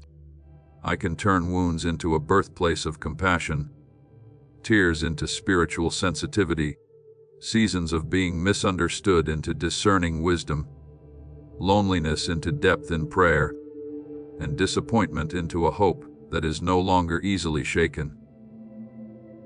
You will not step forward as one who denies the past, but as one whom I have freed from the power of the past. The things that once caused you to doubt yourself will become evidence that I kept you through places you thought you could never pass through. The pages once soaked with tears will become a testimony that my love does not give up halfway. As Psalm 30:11 says, "You have turned my mourning into dancing, so I am also changing your heavy garment into a garment of praise." No. Step out with holy assurance. Not the assurance that comes from controlling everything, but the assurance that comes from knowing whose hand is holding yours. Do not delay simply because you are still learning. Do not remain silent simply because you were once made afraid. Do not hide the light simply because some people do not understand your journey. The Lord has said, "Nor do they light a lamp and put it under a basket, but on a lampstand, and it gives light to all who are in the house." Matthew 5:15. The light within you is not meant to feed pride, but to serve love. It is not so that you may be exalted, but so that others may see me through the tenderness, courage, faithfulness, and hope I am placing in you, my child. The trial did not define you. I am the one who defines you. The darkness did not swallow you. My grace preserved you. The words that made you feel small no longer have the authority to command your future. My calling is the sound that now guides your life. Go, but go in humility, sir. But serve from fullness in me. Speak, but let your words carry the fragrance of life. Touch others, but always remember that I am the one who heals through you. You did not merely survive the difficult seasons. You were transformed in them, refined in them, and prepared in them. And now I send you out like a lamp in a place that needs light, like a stream in a dry land, like a word of hope where human hearts have grown weary. Step out, my beloved child, for there are places that have been waiting for the light I placed within you for a very long time. My beloved child, do not build your stability upon things that can change in a moment. Do not place your soul upon the praise of people, upon passing emotions, upon outward signs, upon today's convenience, or tomorrow's recognition. Those things can come and go like morning clouds. They may lift you for a moment, then leave you disappointed when they disappear. I do not want you to walk with a fragile confidence that only shines when circumstances are beautiful and goes out when the wind begins to rise. I want you to recognize a stability that is deeper, holier, and more enduring.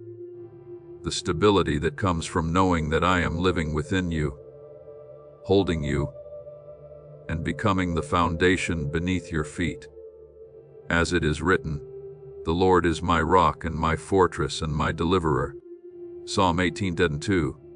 When I am your rock, the storm no longer has the authority to decide whether you will be able to stand. The storm only reveals the foundation upon which you have placed your life.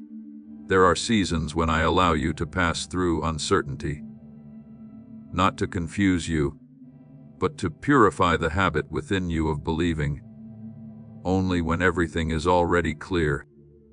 If you only walk when you can see the whole road, then you are walking by sight and have not yet truly learned to walk by faith. I do not condemn you for wanting to understand. I know your heart needs safety, needs answers, needs signs in order to feel at rest. But my child, there are things that belong to me, which are not opened by control, but by surrender. There are doors that only appear when you draw near. There are answers that can only be understood after you have obeyed. There are turns that at first seem uncertain, but once you have passed through them, you will recognize that my hand was quietly placing each stone beneath your feet. Therefore, do not be afraid when the way ahead is not yet fully lit. Your word is a lamp to my feet and a light to my path. Psalm 119:1-5. And that lamp is always enough for the next step. I know you still carry questions deep within your heart. Questions you do not easily speak because you fear being seen as lacking faith. You wonder whether you have truly heard my voice, whether this path really leads to life, whether the things you are releasing will be replaced with something good. Bring those questions to me. Do not bury them beneath a shell of strength. I am not afraid of the truth within your heart. I am your Father, not a cold judge standing far away, waiting for you to fail. When Thomas could not immediately believe in the resurrection, Christ did not remove him from love, but drew near and allowed him to touch the nail marks. Do you see? I do not despise a heart that is seeking certainty. I simply do not want you to allow doubt to become the master of your steps.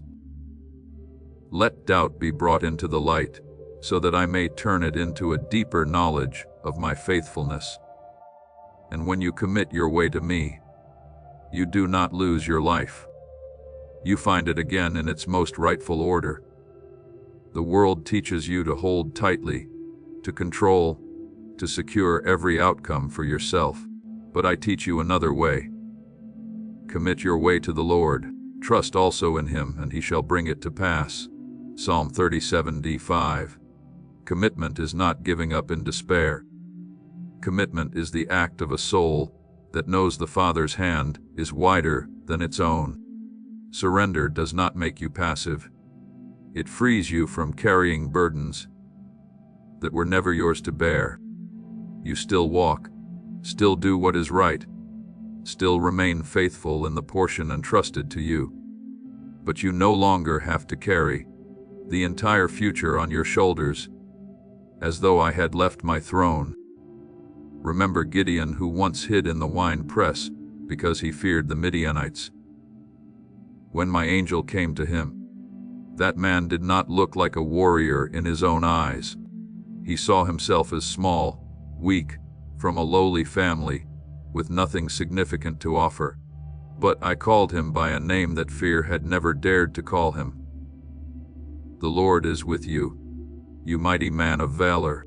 Judges 6:12. My beloved child, I do not call you according to the image of you trembling in the present moment. I call you according to what I have placed within you, and what I will complete through you. Gideon did not overcome because he suddenly became extraordinary. He overcame because he learned that my presence is enough to turn a fearful person into an instrument of deliverance. You are the same. Do not let your feeling of smallness argue with my calling. In this season, I do not promise that everything will be easy in the way you desire, but I do promise that everything can become a place where you grow if you remain in me. Ease does not always nourish the soul. There are blessings that can only sustain you when your inner life has become deep enough to carry them. There are doors I will open, but before you walk through them, you need to learn to stand firm in your identity, so that when you are lifted up, you do not lose humility. When more is entrusted to you, you do not forget the source who gave it. When you see results, you do not worship the results instead of worshiping me. Therefore, the trials ahead are not meant to crush you. They are the place where I cause your roots to grow deeper, your faith to become purer, and your obedience to mature. Please know that every seed you plant in this mission will grow into a torch that shines in someone else's darkness. Giving to this work through the link in the description or the pinned comment, whether by buying a coffee, making a donation, or becoming a member of our Ko-Fi community, does not go to a channel. Your actions are supporting a divine mission to save lost souls. Heaven moves through willing voices, but it grows through hearts that are kind. This is what I say over you now.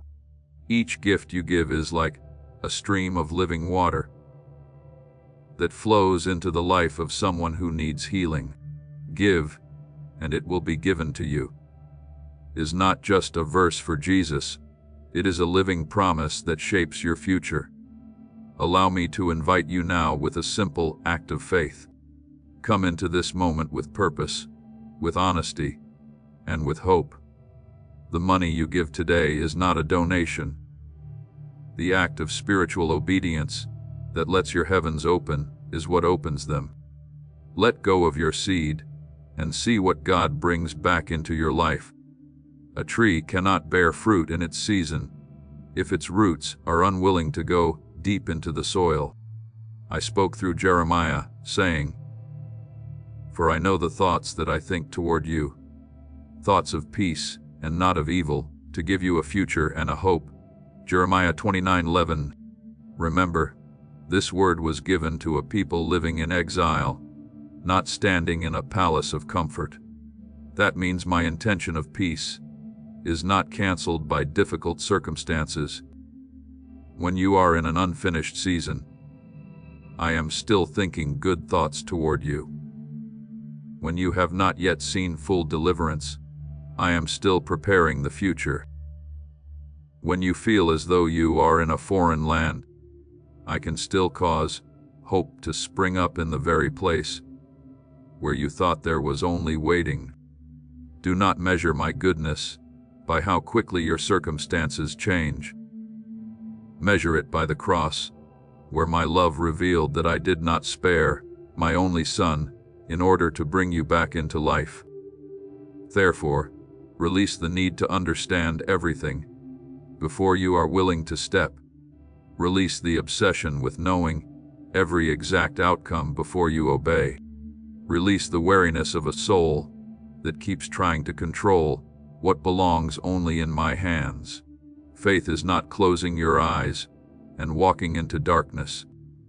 Faith is opening your eyes to look at me and following my voice, even when the darkness has not fully lifted. Let my voice become the compass within your heart, above the confusion of fear, above the opinions of people, above the predictions that cause you to shrink back. When you do not know how to go forward, seek me when you do not know what to choose. Listen for the peace I place in the hidden depths. When you do not know what tomorrow will bring, remember that tomorrow has never been outside my rule. Then you will see that every small step you take and trust is not small in my plan. A quiet act of obedience today can open the way for a fruitful season tomorrow. A decision to let go today can release you from chains that have lasted for years. An act of faithfulness today can become a brick in the work whose full picture you have not yet seen. I began the painting of your life before you recognized the first color, and I will not abandon what my hand has started. As Philippians 1:6 says, "He who began a good work in you will complete it until the day of Christ." Rest in this.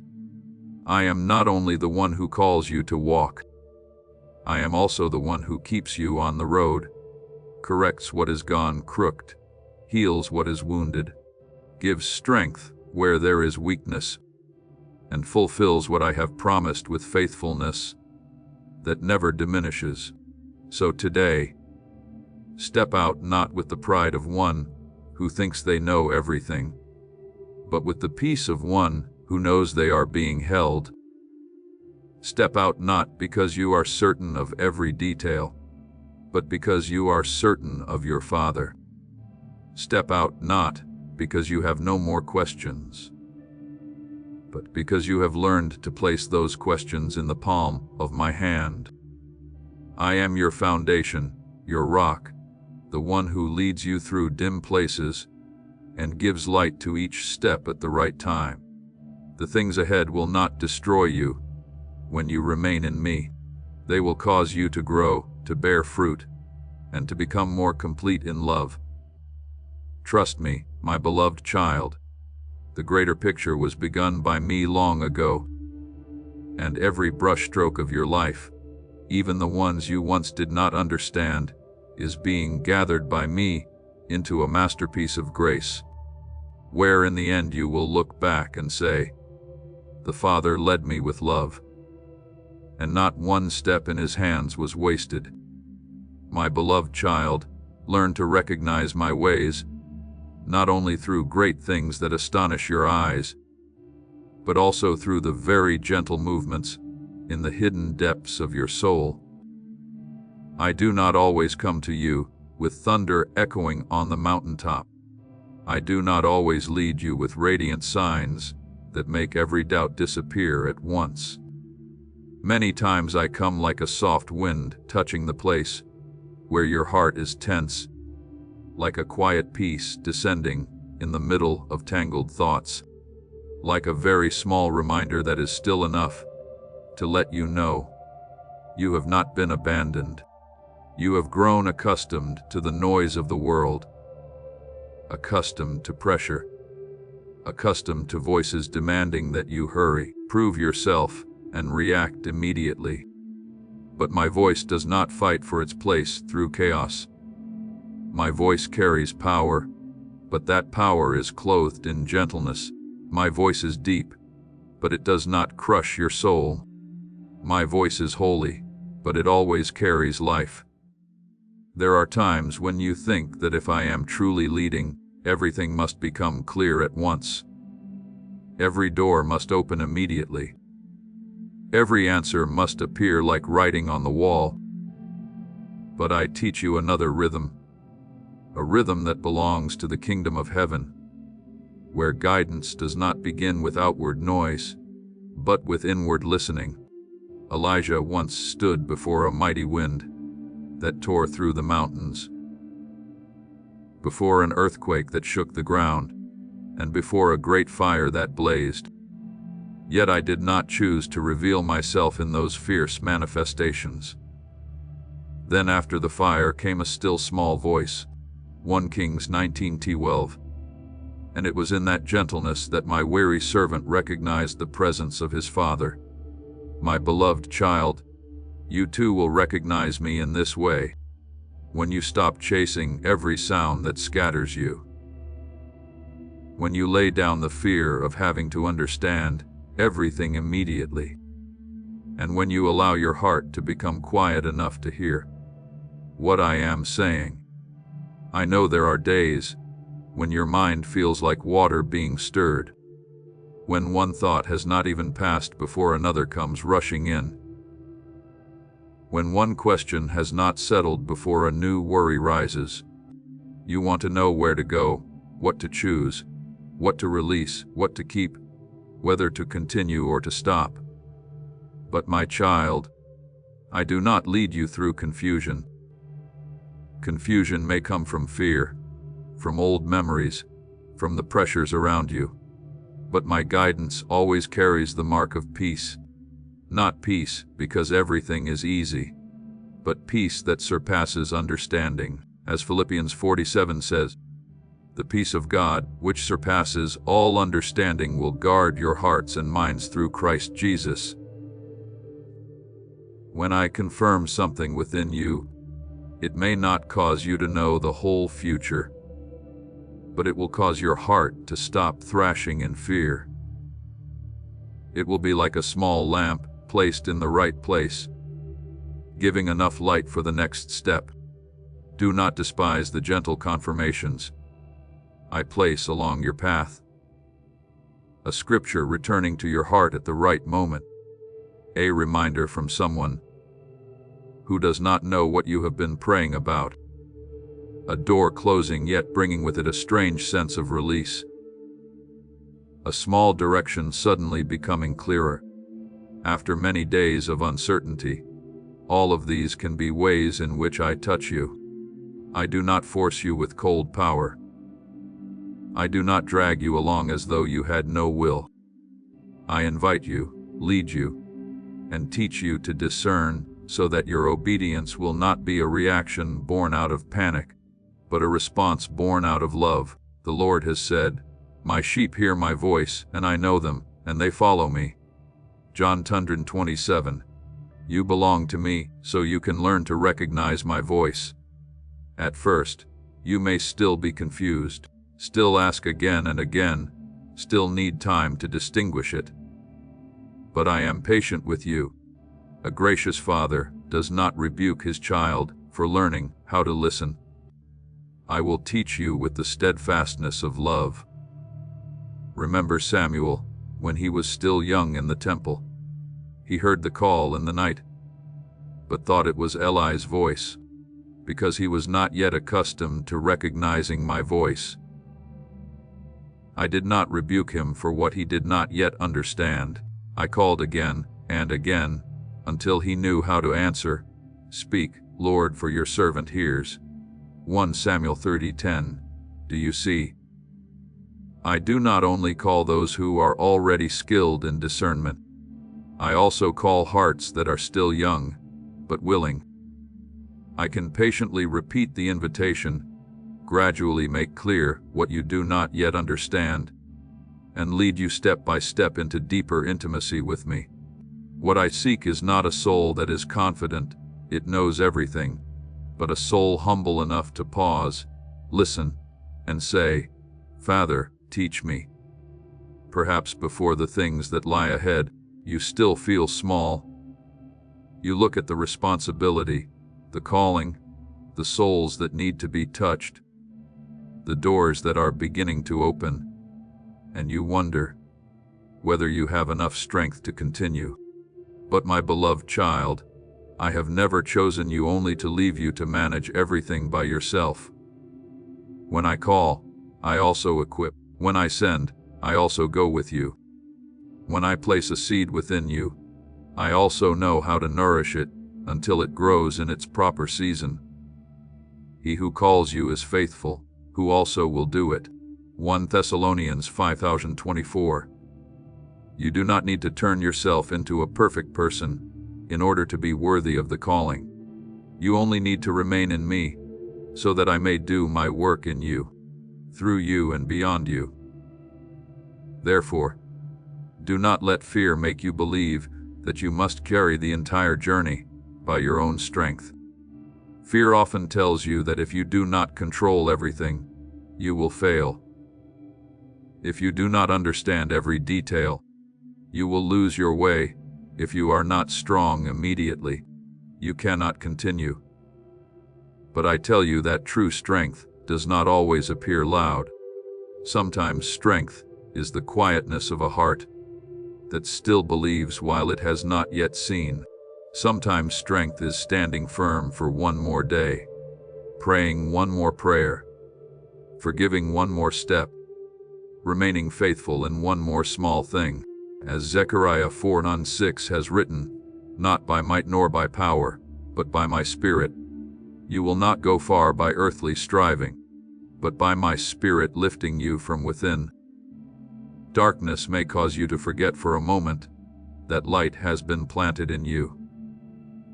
But darkness cannot extinguish what I have kindled. That light is not shallow self-confidence, nor is it the appearance of strength used to hide weak places. That light is my presence within a person who is learning to live truthfully, to trust, and to walk in obedience. When you abide in me, even your tenderness can become a place where grace is revealed. When you let me lead, even small steps carry heavenly meaning. When you listen to my voice, you will recognize that not every bright road is the right road, and not every quiet road is the wrong road. There are paths of mine that appear very humble in the beginning, yet they lead you into life deeper than you ever imagined. Now I call you not as a passing thought, not as an emotion that comes and goes, but as an invitation placed in love before you fully understood yourself. This is not an accidental moment. This is a sacred appointment where I touch your heart and remind you that you were not created merely to observe life from a distance. You are invited to step into intimacy with me, into true transformation, into the flow of grace, where you do not only hear about me, but experience me, where you do not only know me through words, but recognize me in every decision, every movement, every quiet season, and every door opened at the right time. So stand firm in my gentleness. Let your heart open. Do not close it because you fear being wrong, fear being hurt, or fear not being enough. I do not push you into the future like a stranger. I lead you as a father leads his child along a road he already knows well. When you are confused, pause and listen. When you are weak, lean on me. When you are not yet clear, follow the nearest light I have given. When you are afraid, remember that the one who calls you is faithful and will complete what he has begun. I am nearer than the noise, deeper than the worry, and more enduring than every change. And if you are willing to listen in holy stillness, you will recognize that my voice is still speaking within your heart. Come closer, my beloved child, for what I have for you is not only a road to walk, but an encounter that will renew you from the inside out. My beloved child, there are prayers you thought had dissolved into silence, but in my realm, not one of your sighs has been forgotten. There were nights when you no longer had the strength to pray with words, and could only sit still with a heavy heart. But I heard even that silence as the deepest cry. You thought that because the answer had not yet come. I was not responding because the door had not yet opened. I was not acting because the circumstances had not yet changed. I was still standing far away. But my child, I have never left the place of your pain. The silence you feel is not the emptiness of abandonment, but often the sacred room where I am quietly preparing what your eyes have not seen, your ears have not heard, and your heart cannot yet fully imagine. I am not delayed in the way you fear. I am working according to eternal wisdom, where all things are placed in the right season at the right time, and in the right order of grace. Let your heart remember that I am not only concerned with changing what is happening around you, I also desire to touch the very foundation within you. If I only opened a door while your heart remained chained by fear, you would walk through it still carrying the old identity. If I only brought a new circumstance while your mind still believed the old lies, you would stand in a new place, but continue living like someone imprisoned in an invisible cell. That is why what I am doing is deeper than what you once asked for. You asked for a way out, but I am giving you freedom. You asked for a sign, but I am renewing the way you see. You asked for an answer, but I am leading you into a more intimate knowledge of me. As this awakening grows inside you, know that helping with this mission is not a joke. It is a sign from God. You can support this work through the link in the description or the pinned comment, whether by buying a coffee, making a donation, or becoming a member of our Ko-Fi community. By doing so, you become part of Jesus' plan to save souls who are still stuck in fog. Every seed turns into light that fights against darkness. If you water others, you will be watered yourself, Jesus says. This is not history. It is a living promise about your future. Come into this moment with faith and a plan. What God has already planned for your life can be unlocked through your giving. You shall know the truth, and the truth shall make you free. John 8:32. That truth does not only break the lies outside of you, it touches the place where you once doubted yourself, belittled yourself, and believe that you were no longer worthy of being fully loved. I have seen the seasons when waiting wore you down. I know the moments when you wondered whether hope was something too costly for you. I know the times when you smiled before others, while inside you had almost given up. Yet, my beloved child, the hope you place in me does not fall to the ground like a dead seed. Before me, every small seed of hope is cherished, preserved, and watered by my faithfulness. There are seeds that remain in the darkness of the soil, for a very long time. Not because they have been forgotten, but because they are being covered so they may sprout. You cannot see the roots growing, but that does not mean life is not at work. Romans 8:28 has revealed that all things work together for good to those who love God. And I want you to understand that word through the depth of faith. I can gather even the seasons of waiting, the answers that arrived late, the wounds not yet fully healed, and the doors that closed, and weave them into a goodness greater than your present understanding. No, you are standing near a threshold that your soul has sensed for a long time, though you have not yet been able to name it. This is not merely a small change on the surface of life, nor merely a passing convenience that makes your heart feel lighter for a moment. This is a deep turning point where I will no longer allow you to return to living under old chains, as though you had never been touched.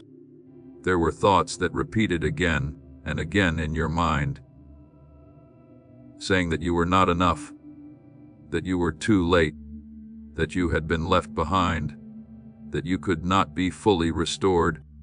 But those voices did not come from me. I am bringing my truth like light into every dark corner, so that lies will no longer have a place to hide. You will not only be comforted, you will be reshaped. You will not only be lifted up, you will learn to walk with a new identity. You are not a person defined by years of exhaustion. You are one whom I have called by name, held by covenant, and renewed by love that never changes. Remember the woman who suffered from the issue of blood for 12 years. 12 years was not only a measure of time, it was a life being worn down day after day. Hopes once lit and then extinguished, money exhausted, the body weakened, dignity wounded, and an isolation that few could understand. She had sought healing from many human hands, but every effort only left her more weary. Then in the middle of the pressing crowd, she had no long prayer, no prominent position, and no one to make a path for her.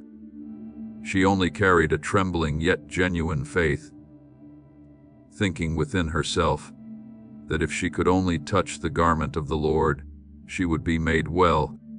And when she touched the hem of Christ's garment, power flowed out. What had continued for many years was reversed in one sacred moment. Mark 5:25-34. Do you see? What has lasted for years is not difficult for my power. What has grown deep is not deeper than my grace. What you thought had become your fate can still be changed when your faith reaches out and touches me. But look more deeply into that story. I did not merely heal her body and then allow her to disappear quietly into the crowd. Christ stopped, called her out of hiding, and said, "Daughter, your faith has made you well. Go in peace." That word did not only confirm the miracle, it restored her identity. The one who had been considered unclean was called daughter. The one who had lived in shame was brought into peace. The one who had touched the Lord in secret was publicly affirmed by the Lord with compassion. My beloved child, I also do not want you merely to have one problem solved and then continue living in the shadow of shame. I want to call you out of your hiding place. I want to place upon you again the name of love. I want you to know that true healing is not only the ending of pain, but no longer living as someone whose dignity has been taken away. Therefore, do not be afraid when I begin to touch the deep layers you once avoided looking at.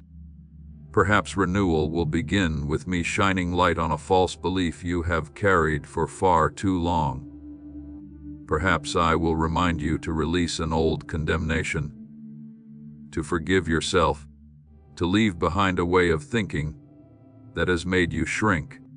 Perhaps I will close the roads that once fed your insecurity in order to open a road that requires you to trust me more. Do not resist the healing hand simply because it touches a place that is still tender. The compassionate physician does not touch in order to wound you further, but to remove what has been quietly causing you pain. I am the one who heals the brokenhearted and binds up their wounds. Psalm 47:23. I know which places need to be bandaged, which places need to be cleansed, which places need to be filled with light, and which places need to be called back to life. You are closer than you think. Not closer because you have tried enough, but because I have been faithful throughout the journey. Not closer because you are no longer weak, but because you have learned to bring your weakness near to me. Not closer because every question has been answered, but because your heart is beginning to recognize the Father's voice more clearly amid the noise of fear. Come to me with genuine faith. Even if that faith right now looks only like a trembling hand reaching out in the middle of the crowd. I do not despise that trembling. I see the heart behind it. One touch of faith can open what years of effort could not accomplish. Because the power is not in the strength of your reaching, but in the one you are reaching toward. My beloved child, stand before this threshold with humility and hope. Do not use old disappointments as the measure for what I am about to do. Do not let yesterday's delay convince you that tomorrow cannot blossom. I am writing a change of season, not only over your circumstances, but within the very roots of your soul. I am removing chains you have grown so used to carrying that you thought they were part of you. I am replacing lies with truth, fear with peace, exhaustion with new strength, and shame with the identity of one who is loved. Draw near to me. Let your heart touch me with faith that does not need to perform. And when I touch you in return, you will recognize that no prayer has been forgotten, no tear has been wasted, no season of waiting has been meaningless. For in my hands, even what has lasted for many years can be made new in one holy moment of love and power. My beloved child, there are moments in life that do not arrive like just another ordinary day. Because when I step in deeply, your soul can no longer continue living as though it has never been touched. A true encounter with me always leaves a mark beyond memory, beyond a passing emotion, beyond the stirring of a single moment. It goes down to the roots, touching the place where you once feared, where you once defended yourself, where you once grew accustomed to living under the shadow of the past. And from there I begin to renew the way you see, the way you walk, the way you believe, and the way you belong to yourself in me. When Jacob wrestled through the night at the brook of Jabbok, he entered that place with fear, with a deceitful past, with unresolved things in his heart. But when dawn came, he was no longer merely the Jacob of the old day. I placed upon him a new name, a new mark, and a new destiny. You are the same.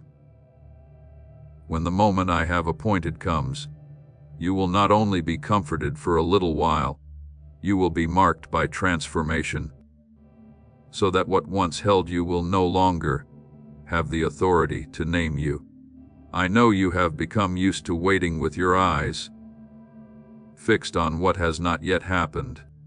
You look at the door that is not opened, the promise that has not yet taken shape, the answer that has not arrived, the details that remain unclear, and your heart is easily pulled toward worry. But my child, if your eyes remain fastened only on what is still missing, you will forget to look up at the one who is sufficient in all things. If your heart measures the present only by the empty space before you, you will not recognize the quiet preparation taking place behind it. I do not want you to live like someone standing outside the door of grace, continually wondering whether you are invited in. My word is spoken. Behold, I stand at the door and knock. If anyone hears my voice and opens the door, I will come into him. Revelation 3:20. I do not come to frighten you. I come to have fellowship, to heal, to enter the rooms of your heart that you once locked because of pain, and to bring light into the place where you thought only darkness remained. Do not allow fear of what you have not yet seen to make you shrink back from what I am doing. Fear always wants you to close the door before the blessing knocks. It tells you to protect yourself by no longer hoping, not opening your heart too wide, not trusting too deeply, not stepping too far. Because if you are disappointed again, you will not be able to bear it. But I tell you that fear is not your shepherd. It has no right to hold the staff that directs your life, for God has not given us a spirit of fear, but of power and of love and of a sound mind. 2 Timothy 1:7. What I have placed within you is not blind recklessness, nor the loud confidence of the flesh. It is the steadiness of a soul that knows it is loved, kept, led, and equipped to step into what I have prepared. Open your heart wide, but not with haste. Open your hands, but not with greed that grasps at everything that appears good. Be ready, but be ready with discernment, for what I give does not always come in the form you imagine, does not always arrive at the hour you marked in your mind, and does not always pass through the path you consider most reasonable. The people of Israel long for deliverance from Egypt, but the way I led them passed through the Red Sea. Mary received the announcement of the Savior, but that glory began in a humble stable. The disciples expected a kingdom, according to human understanding, but eternal victory came through the cross and the empty tomb. My beloved child, I am not limited by your patterns. My perfection often comes in a form so humble that only a listening heart can recognize it. Perhaps you are still asking, Father, how will I know that I am ready? I tell you that readiness is not when you no longer tremble, but when you no longer allow trembling to rule your obedience. Readiness is not when you understand every layer of meaning, but when you know how to place both what you understand and what you do not yet understand into my hands. Readiness is not when you are completely free from every trace of the old journey, but when you allow me to turn those traces into testimony, wisdom, compassion, and depth. Keep your heart tender before me. A tender heart is not weak. It is good soil that can receive the seed of the kingdom of heaven. A hardened heart may protect itself from pain, but it can also close itself to life. But a tender heart in my hands will be planted, watered, and made to blossom in its proper season. When you enter that moment, you will see that freedom is not only escaping what hurt you, but no longer being controlled by it from within. You may remember, but you will not be pulled backward. You may tell the story, but you will no longer be chained by shame. You may look at the place that once made you afraid and still stand firm, because I have placed within you a spirit of power, love, and a sound mind. This is the freedom I want you to live in. Not freedom to wander far from me, but freedom to draw near to me without hiding. Freedom to love without being distorted by the past. Freedom to walk without asking permission from fear. Freedom to become the person I called you to be before wounds tried to rename you. Stand firm in faith, my beloved child. Standing firm does not mean you are never emotional, never shaken, or never in need of support. Standing firm means that after every shaking, you still return to me.